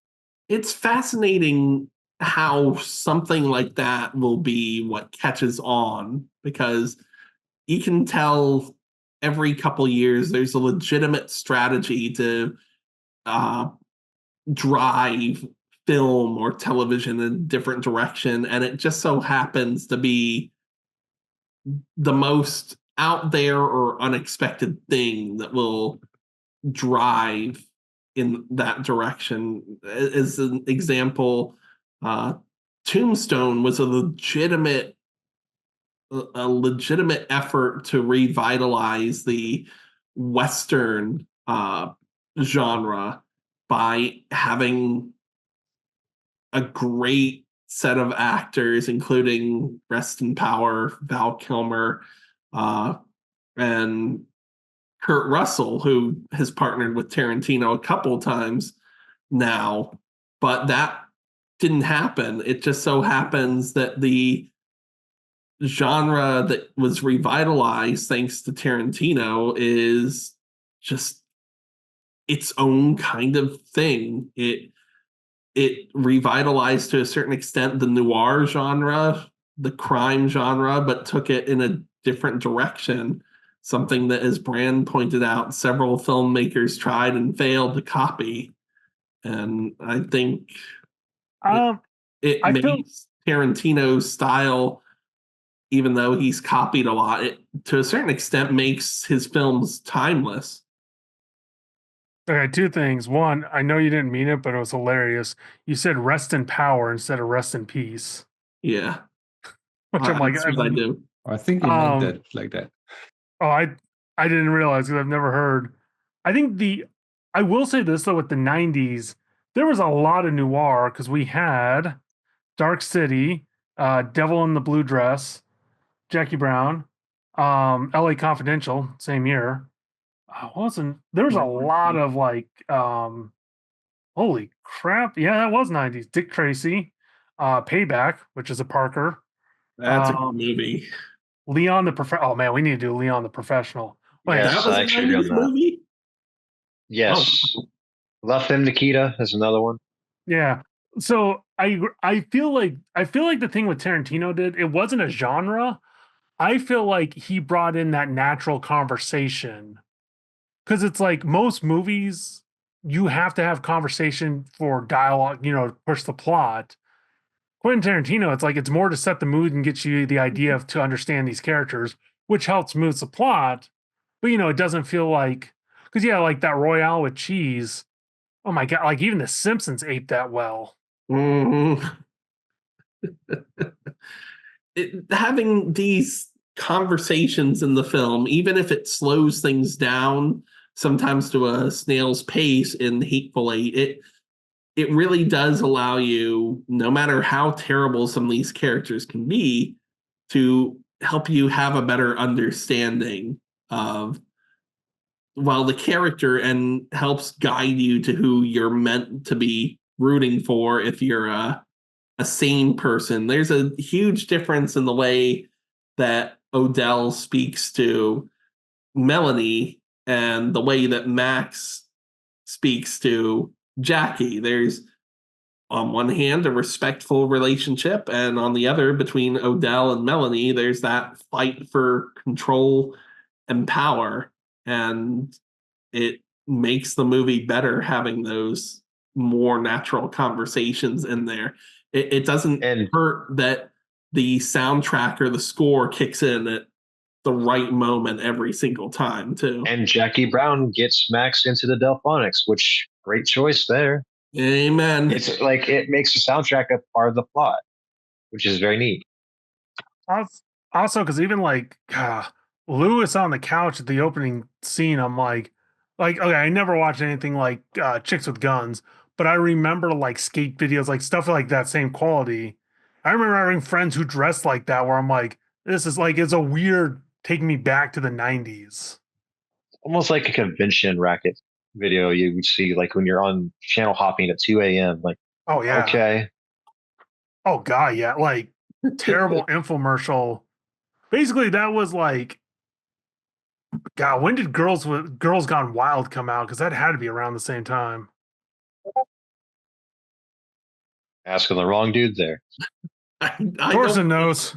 I have no idea. But I was about to say, so me growing up in Germany, I like it's even like an educational aspect. I learned through Pulp Fiction that the quarter pounder was called a quarter pounder because I had a different perspective, right? Like I was like, yeah, I don't know what a quarter pound is. So for me, it's always been a Royal TS. And it's not Royal with cheese. It's called Royal TS. Anyways, but to me, watching that in Germany, it's like, what is he talking about? Of course, it's a Royal with like Royal TS. What is a quarter pounder? And you guys have the different perspective. You're like, it's a quarter pounder. Like Europe doesn't know what a quarter pounder is. We're out with cheese business. It's bringing the world together. And I think that's one of the magical things about Tarantino's films as well. Even if you've got a country like China that wants to censor the hell out of some aspects, you've got countries in Europe that are used to certain inclusions in film. So to have something story driven seems to be more appealing in Europe than your average blockbuster. They've had more experience with bringing success to artsy films than the United States has with the I think they're successful as well. The thing is that by nature, European movie industry is more independent, like more not independent, indie style movies. Not a traditional independent, that it's more based on the budget size and the capacity and the small little crappy studios that exists in Europe versus Hollywood. Big show, big budget stuff doesn't make it more interesting. It's just there's more a sense for, okay, the movie doesn't have to have a big budget to be interesting. It doesn't make every European movie interesting. It's just like you get more sensitive to or sensible towards a story versus being blinded by a budget and the big show that's being put on display. I was going to say, because one, you had Bond A's, which I think that also like change European, like, because European comics are a lot different than American, even Japanese. But it's very specific. Like that's French speaking Belgian comics, like it's or just sure. If you include I'm France. just saying, yeah, but my point being is like the weird thing is I think Americans kind of forget Europe is kind of. I'm going to use this analogy, even though it kind of hasn't aged well, because like we're used to like Europeans look at Americans sometimes as America, like one giant thing, but it's like we're a bunch of states and each state is quite different. Look, Georgia and Florida and Alabama are three different places, even though they're the same exists in every European country. Sure, but that's my point. There's like the north of Germany is different than the south. There's a perfect, like a great French movie that I don't think there's a translation into English that makes fun of like the people in the north versus the one in the south. Great movie. But you might have some bleed over from each countries that are closer. You have in Berlin. Dude, I'm from a city that was divided for over 40 years, where you have a different culture in the east part of Berlin than in the west part of Berlin. And up until this day, there is stereotypes about each other. And you have a city that has different cultures. Of course, in the United States, there are different cultures, yet you still have to generalize. If you talk about the United States, you have to, like, you can't necessarily make this distinction. I mean, vice versa, Americans talk about Europe as if it was one country. It isn't. And then even each country has like more nuances to it. That's true. The one thing that I still find fascinating about Europeans compared to Americans, though, Europeans can pick at each other. You mentioned the difference between East Berlin and West Berlin, and that there have been movies that poke at that. They emphasize the differences between those two cultures. Like Blondes. It's all it's all in good fun. No one's trying to offend anyone. They're just pointing out sometimes. Well, yeah, sometimes. But I mean in generality, it's not intended to be you guys are assholes or anything like that. I don't know. Look at the last election results. They are from earlier this year, and you see the difference in who is voting for who. But well, yeah, that story too. But I mean, in terms of some of the cinema I've been blessed to see, whereas you can have Americans come in and see a certain aspect poked fun at, and that's all the focus is. In a European film, it's just a small thing, and that's not going to be what people remember from the movie. Whereas with Americans, and I'm not saying we're overly sensitive or anything like that, not trying to poke, even though some people are, that tends to be what the focus is sometimes. And that becomes even more clear when there are adaptations of films. As I was saying, Tarantino's regarded well in other parts of the world, not just America, and people learn more about cinema and about the things Tarantino enjoys from his films. Whereas one of the things that really disturbs me, I think that's the appropriate term, about films coming from other countries and either being remade or adapted in America, everything that would be soulful and cultural often gets lost in that translation. They have to add that Hollywood America to it, and the bling bling, the shiny shiny. Yeah, you can look at a German story. You can look at the original version of Das Boot, and you get one perspective. You look at the original Americanized version of it, and it doesn't have the same I didn't even know there was an Americanized version. Yeah, like the Ring. I'm saying the dubbed version. They changed some of the dialogue. It doesn't have the same flow. And even more recently, Speak No Evil with James McAvoy is a remake of, I think it's a Swedish film, Speak No Evil, and they add the Hollywood sheen to that to the extent that they completely change the way the film ends. The European version has a more realistic ending, and in the American version, the Americans have to be the heroes of the story. I don't like that aspect. Sorry to go on a tangent. No, it's okay. I'm just like raising my hand so Josh doesn't just tackle like slide tackle from the left. I was gonna say just to undercut. Okay, wait. I got a quick thing. Just to undercut everything Steven said. No, that's fine. Go. Argue. I love when the opposite happens because, like, I hate Friends, but the British show Couplings, which is just their version of Friends, is amazing and hilarious. You see, my point that I was gonna make is actually contrary.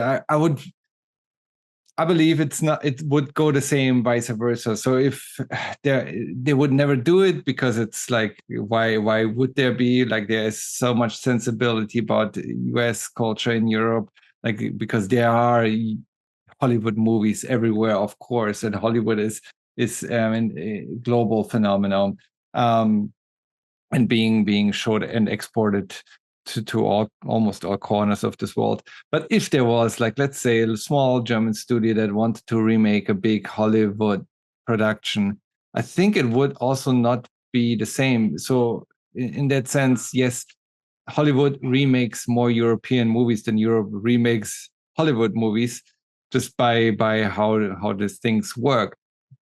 But I think it would also wouldn't do it justice if it was the other way. So I think if the original is good, should stand for itself. The remake should only be made if there are real clear flaws that I guess the original creator wants to fix and remake them. It doesn't help that it's remade in a different country just to be more cultural acceptable, with white actors now versus Asian actors, like, or with just not having to translate, adapt the movie, just to do another Ghost in the, no, what was the other name? Yeah, I don't know. There was a Scarlett Johansson movie that was like Ghost in the Shell. How dare you? How dare you? We're having a good time. No, but like, before I could. Why would you do that to Major Kusanagi? You just opened up Pandora's box. How dare you? So we're gonna be here for another 4 hours. Examples where the remake was worse than the original. And it's not necessarily the style, but the sensitivity, the understanding, the like, why do you need to remake this? Again, I think it would go the other way as well. So it's not an American problem. I think it's just a general problem of if something is made with a lot of love, blood, sweat, and tears, as I said earlier, and it's perfect, any remake wouldn't come close because it cannot grasp the intention. Now, with movies, of course, Hollywood has more money and the American market is bigger. Therefore, there's more of a cash grab there. So good ideas will be picked up from all over the world by Hollywood and be remade here just to make that dime. Yes, it wouldn't help. It doesn't help 99% of the time. I think it would work the other way as well. Even the most artsy studio in Europe would have a tough time remaking a really great US movie for the sake of it. See, to counter that a little bit, there is something to say about whenever, like, the US remakes a movie that comes from overseas. It does, in a weird kind of way, put more eyes onto the original, because some people will be curious enough to want to go and see the original, compare it to the remake, and go like, oh, no, the remake is garbage. Here's why the original one was better. And I realize that because I have reasons to compare both of them now. Because the original one may not have been as widely available until the remake comes out, and then the original might be brought out as like a way to compare. Girl with the dragon tattoo. This is the perfect segue into next month's movie club, because I believe we discussed that for next month's movie club we're going to do original and remake partnered. Like we gotta find some pairs. Everyone's got to submit their original and remake movies, and then we're gonna submit them, and the winner gets picked, and we're gonna watch the original and the remake and talk about those. Just because I felt that segue is too perfect not to say, not to pick up. So Josh can watch Ghost in the Shell 1995 and Ghost in the Shell 2016. I hope it doesn't win, but one of those is going to involve heavy amounts of alcohol, and I don't even typically drink. I have a couple ideas. Dawn of the Dead 1978, Dawn of the Dead 2004, Girl with the Dragon Tattoo versus Girl with the Dragon Tattoo, Casino Royale versus Casino Royale. You want to know that's how not even a contest there. You want to know how we're a bunch of Americans, audience? We always have to have a weird gimmick. We can't just watch a good movie. To be fair, we watched a good movie this month. This was someone's birthday choice. There's always a gimmick. Was it? Not someone. Oh, come on, I get to 50%. Vote for it. No one got to vote for it. Us because I've enjoyed a lot of movies for this movie club. I can't say this is my favorite session, but this was one of the films that opened up my eyes to a different way to enjoy cinema, which is another reason why it's my favorite Tarantino film. Another segue, because you just open your eyes. So, because my submission will be Open Your Eyes, Abre los Ojos, and Vanilla Sky remake and original. So I'm just like, because you said Open Your Eyes, I'm like feeling more encouraged. Vanilla Sky is quite the controversial film. I'm more than willing to watch that again. Especially since Penelope Cruz did both. She did the original and the remake. Such an underrated actress. Yes. Josh is raising his hand also trying to say something. Yes, Josh. I would say my suggestion is the 1930s King Kong and 2005 King Kong. That's the one with Adrian Brody and Jack Black, right? Yes. Okay. One is 3 hours. The other one isn't. Nosferatu 1923 and Nosferatu 2024. Josh. Are we sure? I was going to be Scarface, but I'm like, I don't know how easy to find the original Scarface is, so I'll go with King Kong. I'm sure people can at least watch that one. Josh, are we good on me putting in a thought? Yes. Okay. So when we were going back to the whole like Europeans remaking a movie, I think one aspect I want to touch upon that I enjoy a little bit more is when you take something from another culture and combine it and make something new, aka like we see it more with music, because you got like heavy metal stuff like that, but then when European like black metal, death metal, like they took it to another level. And it's the kind of thing too, and you got stuff like Rammstein, so sometimes I think in some ways we would be better as Americans to get like more into like more films from different parts of the world, including European, just because it's different storytellings. And who knows how that would inspire other filmmakers here, vice versa, yada yada. If you pick up the style, I totally agree. I mean, Tarantino does that, right? Like he's doing westerns and samurai and all of those different elements. If you take those elements and make them your own, you definitely enrich the genre, the material. I think what we talked about was like doing a complete remake. So I don't know if the world was any better if I'm Rammstein did a cover of I don't know, or like the other way around. Well, okay, wait a minute. Have you heard of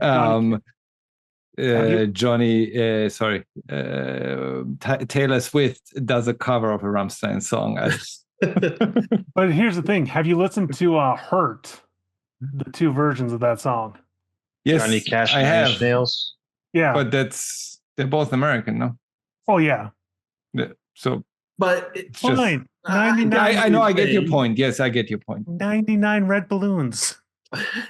And she did that it's the same with Shakira, like successful international artists bringing out their own songs in English just so to make them more accessible to a wider audience is totally legit. It's still coming from the same artist. Des Commissaires. After the fire, you have Rock Me Amadeus. You know what we should make Torsten do? And he died way too early. Oh, we should do Magnificent Seven. Just make Torsten watch all those versions. Yeah, maybe Seven Samurai and that's what I'm talking about. All the versions. Oh no, damn it. I said King Kong and I was thinking like, no, Cape Fear would be actually kind of awesome. You can change it. It's not written in Discord yet. Oh wait, you're not on Discord anymore. When are you coming back? I just send it in, I guess, to one of you guys. Yeah, I was about to say, I'm now part of the Marvel discussion. Like, it's gotten crazy over there. I'm buying Daredevil. He and Barr getting along now. Let's not lie to the lad. That's not happening. Luis started paying child support, kind of.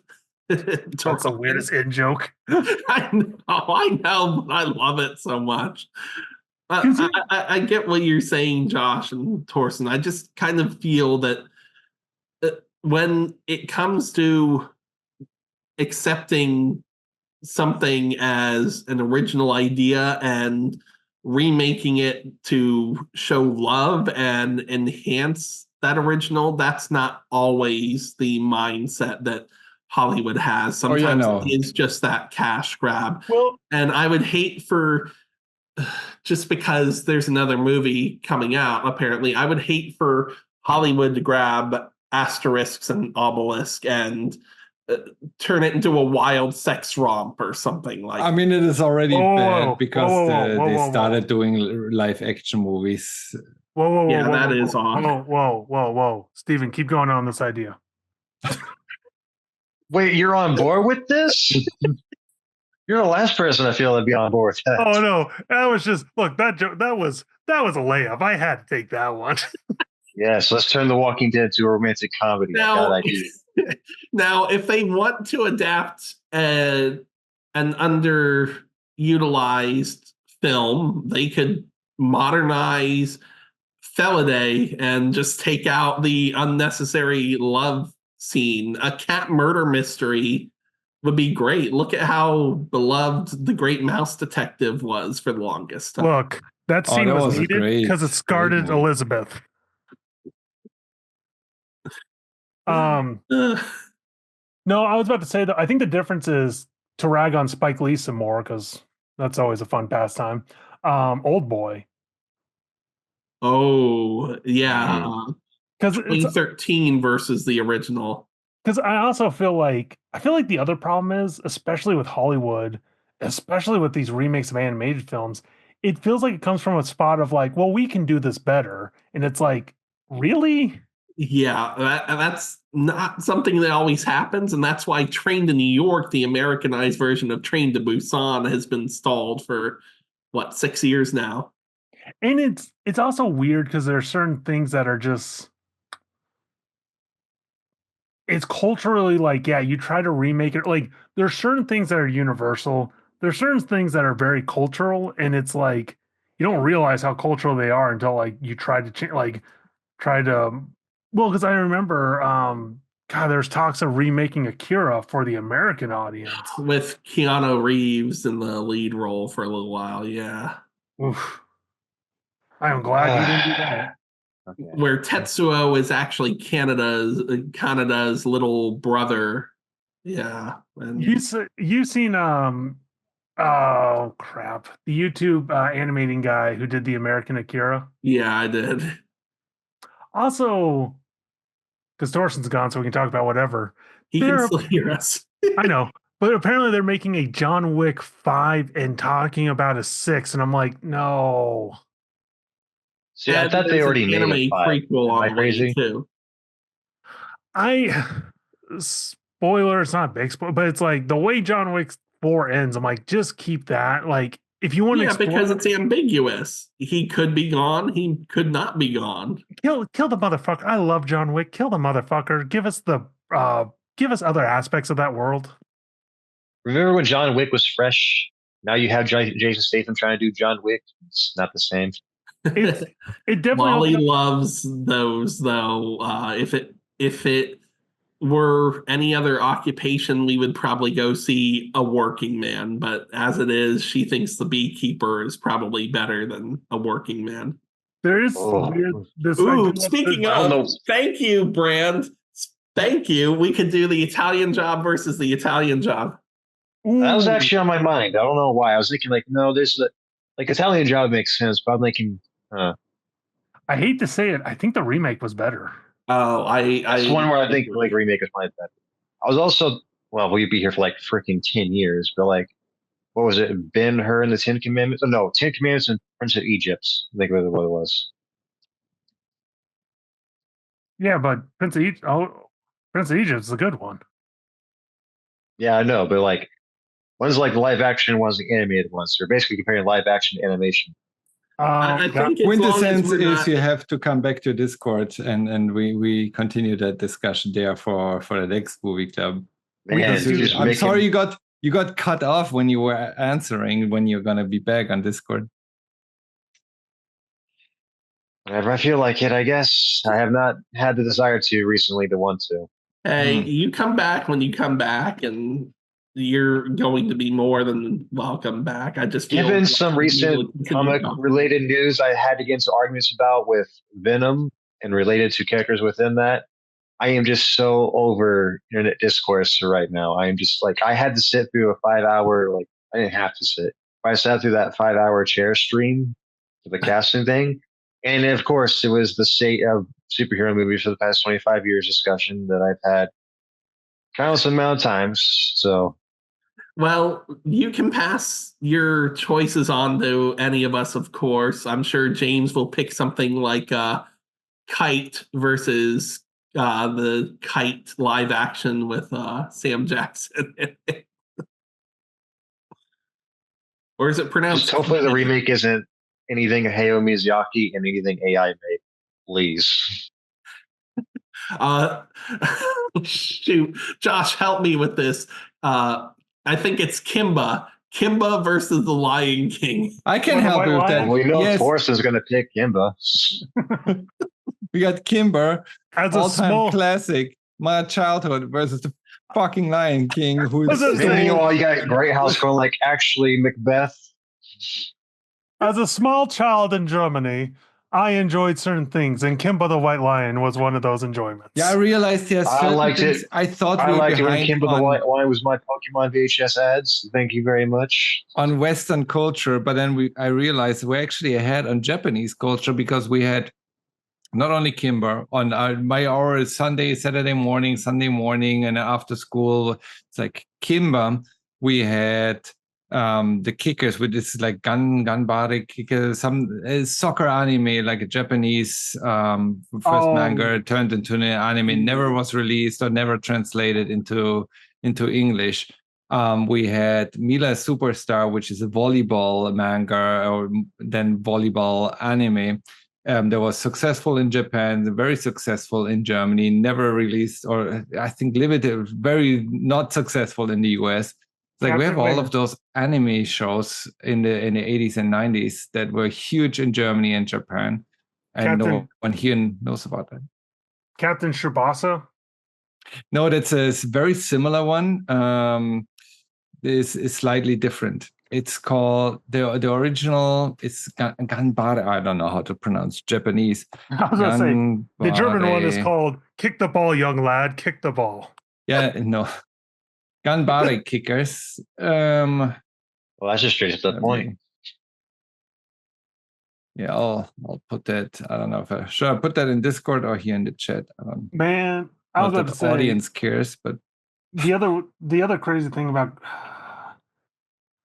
I think we still have a little bit about this because I remember like growing up, like, you know, the whole Japanimation. Because I remember like the idea of like, why would you like something that was outside the US, especially from ye old family members who fought in ye old World War II? They're like, Japanese. I have never heard of this show.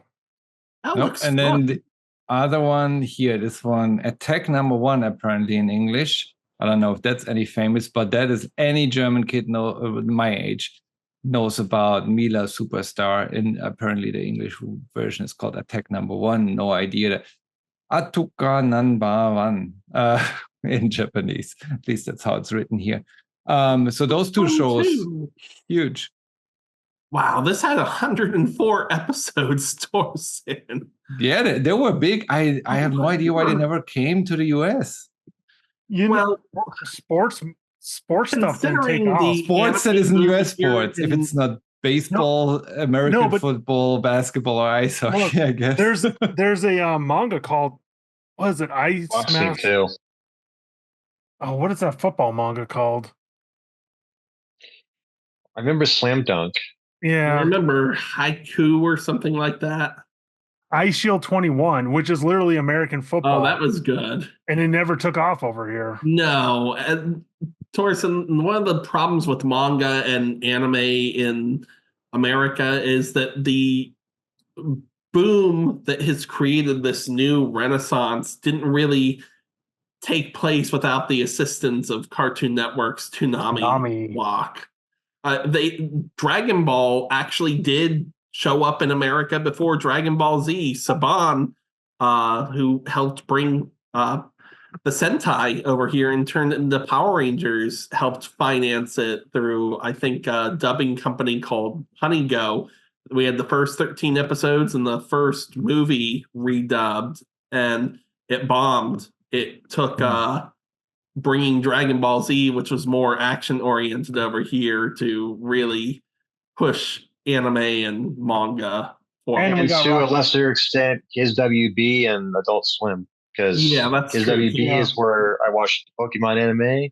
Adult Swim is where I watched Case Closed. Is that widely different? One of the things that really pushed me to engage further with an understanding of German literature and television and culture in general actually came from a Japanese product. There's a manga called Hikaru no Go, where some of the characters in there arrive from Germany and combat the Japanese characters in Go tournaments. And I had no idea that was a sport or board game until that manga, but it helped kickstart my fascination with what Germans find enjoyable in their pop culture.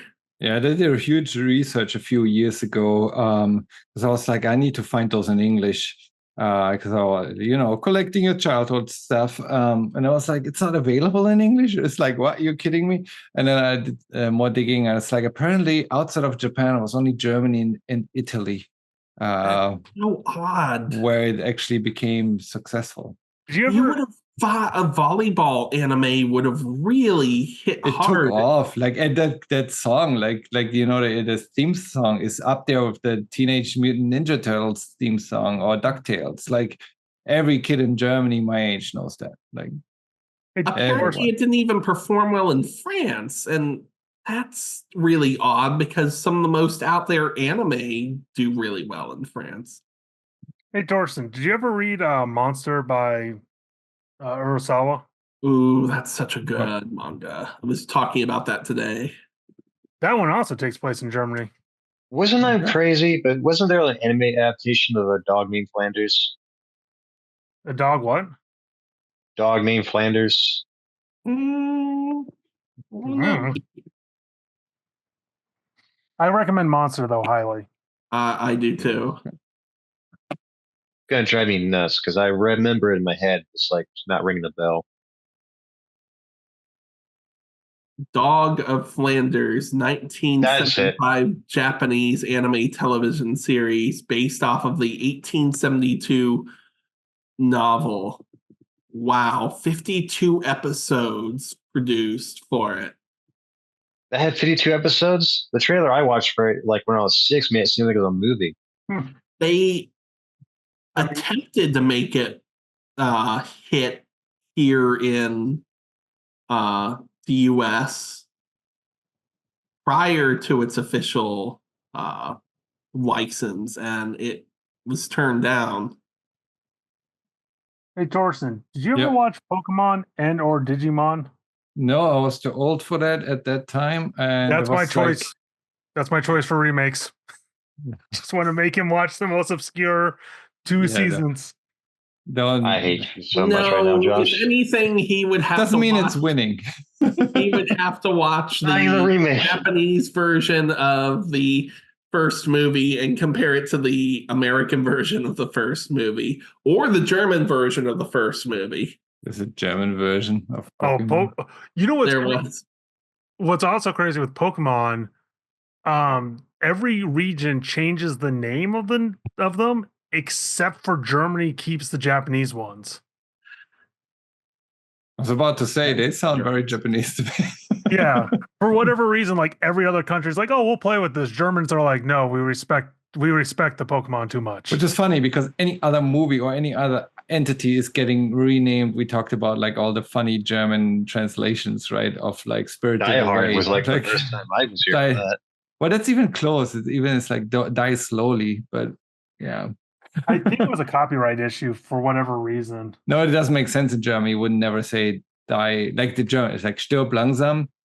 It doesn't make too much sense, but more sense than stirb hart. Like what does it even mean? Guys, I don't think Die Slowly too. That German was not the right accent. I almost sounded like Michael Fassbender. I had been in the US for too long. You're not even in the US. Yeah, that's what I said. I had been. See, that's in the US. Anyways. So what you're saying is, Josh, that if you were to cast a movie about our movie club, Michael Fassbender would be picked to portray Torsten. No, like all jokes aside, it is interesting because I do feel like, oh man, you know what? I will let's embarrass past Josh. So I made a comic called Savant Daunt. I don't even know if that's the correct way of saying it, because it was Norwegian for Black Death. I'm like, sounds cool. Not in my mind did I ever have an idea that this would be like cultural appropriation. Yeah. Oh, canceled. Oh yeah, it was Vikings. It was complete. But yeah, I'm like, just later on in life, I'm like, I literally just took 2 words and just went to Google Translate, and that's how I named a character. It's fine. Make it your own. People do that. There are worse ways to name a character. No. I'm sure, getting back to it one last time, I'm sure there are international versions of these Tarantino films that we've grown to love or question that have no relevance in the American culture, but have great significance in their home translation. I want to see the Bollywood release of Jackie Brown. Oh, that would be absolutely fantastic. I would love it if it was just Dancing with Delphonics like every 20 minutes. I'm gonna research that right now. Also, is there a Bollywood version of a Tarantino movie? My favorite quote to come because of Tarantino, but not from Tarantino: quarter pounder with cheese. Well, I can see the cheese, but do they have crusty, partly gelatinated, non-dairy gummy-based beverages? Yeah, but they call them shakes. Yeah, I've seen 22 short films about Springfield. I know what your game is, Josh. Don't cite the deep magic to be witch. I was there when it was written. While not a direct remake, the Bollywood movie Kante from 2002 is widely considered a Bollywood version of Tarantino's Reservoir Dogs. No way. I could see them. I could honestly see them doing a lot of like. I want to watch the trailer. Yeah, let's see if there are German remakes of Tarantino films. There are none. I mean, they're probably all stealing from Bastards. him, but they're not in the same style, and it's a bad kind of stealing. Like it decrease in style, while still stealing dialogue and quotes. By the way, I love that. Sorry, go ahead. Apparently, the Netflix film Blood and Gold is a partial remake of Inglourious Bastards. How's something a partial remake of something else? I don't know. That's interesting. Inspired from, maybe, but like partial remake would imply that you're just ripping it off for halfway the movie. Well, it's not like there aren't studios who do that. There's a German film studio that will remake American films with different titles and with lower budget. I can't remember what they called their Guardians of the Galaxy parody. I think it might have just been the Guardians. Also, Asylum also does that kind of stuff. Not a movie, but there was 15 foreign remakes of Married with Children, including all of them were bad. Well, the German one was called "Help, My Family Is Crazy." Yeah, after research that. Married for Life. Beautiful. Brazil, Jesus. War of the Pintos. Turkey was very original. Married with Children. Married with Children for Colombia. Actually, a lot of them. Russia was Married Together. That's the one I remember. Which makes no sense in the title. Wait a minute. Hungary was called A Terribly Neat Family in Budapest. Okay. I don't find a German version, so I dub. You and I remember Budapest, very different. So I can't pronounce everything properly, but apparently Josh is correct. The German Married with Children is Hilfe meine Familie Spint. Help my family nuts. That was the most accurate German we've heard all night. No, I was like, it's my German is rusty, so you nailed it. They use a different word. I do not recognize this show. 1993. How old? 26 episodes, and apparently it was successful due to the Germans finding the dysfunctional dynamics to be charming. Russia had 364. Holy crap. I had no idea this existed. I'm looking at the pictures, screenshots right now, and it does not look familiar. I would have been 10, and no, I don't know where it said it aired on RTL, which is one of the main channels. But no idea what this is. 26 episodes in 1993, so I'm not surprised I didn't watch those. Apparently, there's a German version of The Nanny, and there was a Russian remake that was even more successful to the point that they ran out of footage to dub. To dub, I know The Nanny. It's just it was dubbed like. You have Power Rangers and Sentai. If Sam was here right now, he'd tell us all about it. No, I can cover that too. Oh man, I'm kind of Power Rangers outside of the US, like the actual Power Rangers, the first high definition remaster was done in Germany because it was so successful over there. The first Blu-ray release was in Germany. I almost imported that, even though it would have cost me. There's also Irish Power Rangers. That sounds interesting. Mystic Knights of, I'm not going to even try to pronounce it. It's something I saw on YouTube the other day. We're like, guys in costumes, oh, it actually is a thing. Running around Dublin. My favorite, to bring this back to we just talked about quotes. Jackie Brown, my favorite quote is, "Play the volume as loud as you want, but don't touch the levels." Now I got them set just like I like them. The favorite quote, some friends of mine, when we had our first cars when we were 18, 19, it's like, don't touch the stereo. Like, don't touch the levels. I still like, you shot her twice. Also, like, it's kind of crazy just to think, but when like Lewis has no idea how to operate a car.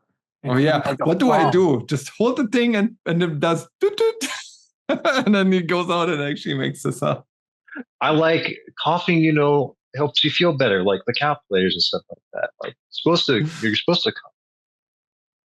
See, that is one of the first hints that Melanie is more intelligent than Odell believes her to be. And of course, AK-47, positively, absolutely, you can kill every motherfucker in the room. Mm-hmm. No substitutes accepted. Nothing between me and my AK.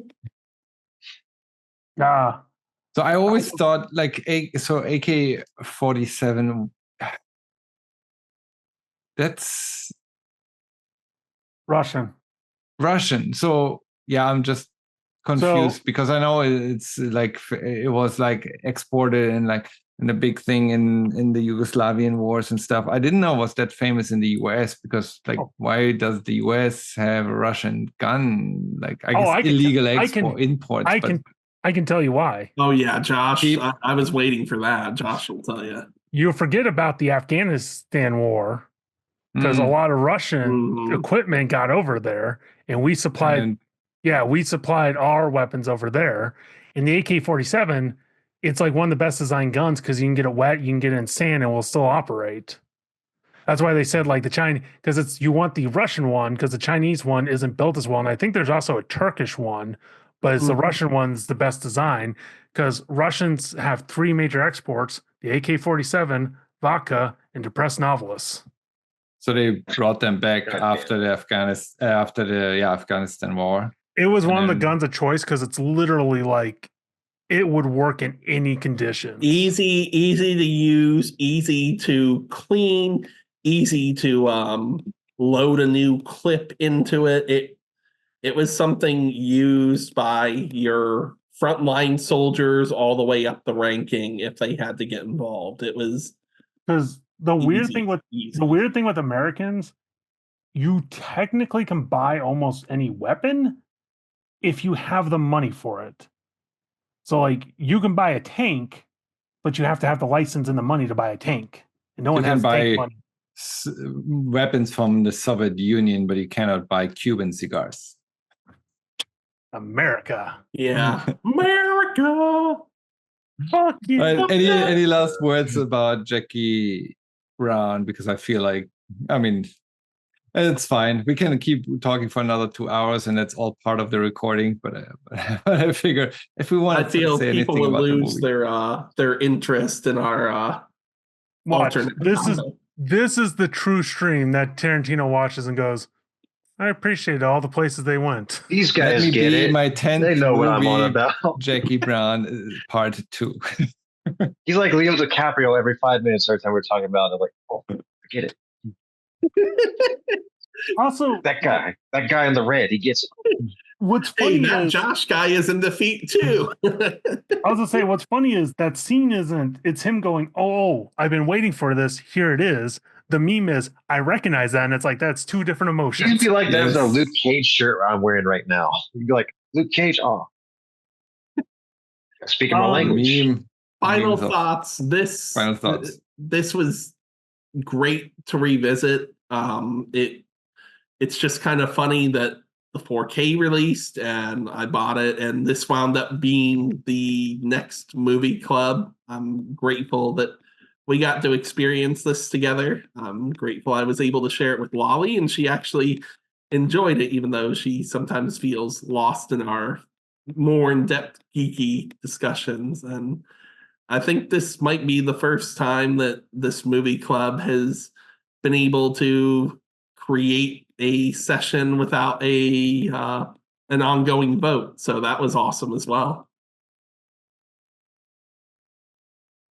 This is better. Also, Pam Grier in that movie, still hot.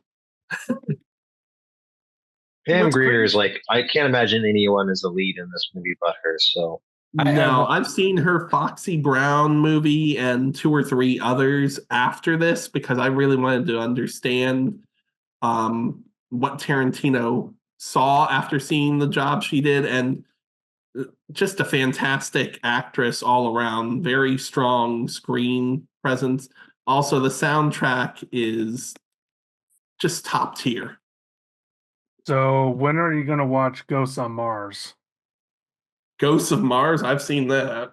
She apparently was in Josh, Jackie Brown. Yeah. We don't have time. This was better. It's honestly better than I was hoping because, like I said, I've seen most of Tarantino's films, and this was the one. I never was like against it, but it was like no one owned it. It's just the one that like eluded me. I can see why people love it. To me, I'm glad I watched it. I don't know if this will be like, I don't know if I'll ever own it. I don't even know if I'll ever watch it again, but glad I did. We won you over. I couldn't have predicted that when we started this. I figured you'd be like 3 hours in and like, nope, I didn't like it. Didn't grab me in any sort of way. I don't know why you guys like it. Like well, I said, even a broken clock is right twice a day. So now we've made Josh a lover of Jackie Brown. Slander. Cats Don't Dance. So slander. Jackie Brown was better than Cats Don't Dance. How about you, Torsen and Brand? Final thoughts. Slander. You first, Torsen. Yeah, sure. I'm so glad I watched it again and revisit this all-time classic because it aged so well. It got better with time, I think, because again, the nuances in this can be picked up and better now with more understanding. And I've aged as well. Again, what I said, like when I first watched this, I was in my late teens and was like, oh yeah, they're all old, but it's still a great movie. But now I'm like, well, I'm the same age. It's still a great movie. Like I've aged into the movie, and still like I wouldn't have changed anything. It doesn't feel like it's as long as it is. There's nothing I would cut out. I would even extend. Yeah, I would be hyped for a second part, even though it's not possible at this point. No, great movie, best soundtrack ever. I die on that hill, and I'm glad I own it in 4K now, so I can watch it anytime I want. And you got it for $10, which is spectacular. I feel like every time we brought up Tarantino movies in the past, whether it's on or off camera, it's always been like Jackie Brown's like my favorite. Jackie Brown's like my favorite. So I'm glad I was able to like talk a little bit about like why I like this movie so much and why I enjoy it just as more than most of his other filmography. Because I think this movie doesn't get like a whole lot of like appreciation compared to stuff like Reservoir Dogs and Pulp Fiction. So like I'm glad I got to speak my piece about like why this movie is as great as it is, because it doesn't like even movies of its time couldn't do right, which is make the characters intelligent and nuanced, but also have them be vulnerable at times too. Like Pam Grier is like phenomenal in this movie. Like she's able to be confident and intelligent, but also have times where she's just like able to show some type of like vulnerability and like emotional intelligence with her acting and her performance. And it's not just her; is like the entire cast is able to like work their roles and do it phenomenal to the point where like nobody feels wasted in this movie, even if they're not on screen for as long as others. They're still like an important piece of the puzzle. And like I said, like soundtrack itself, it's just a part of the character of this movie is the cast themselves. Like for me, like the Delphonics I got into because of this movie. Like that was a great choice of mine years ago when I first watched this. Don't regret that one bit. So awesome. And with that, this movie club concludes. I'm looking forward to seeing you all next month. We're doing original versus remake. Until then, thank you, Josh, Steve, and Brand. See you guys. And Lali, who's probably sleeping at this point, but until next month.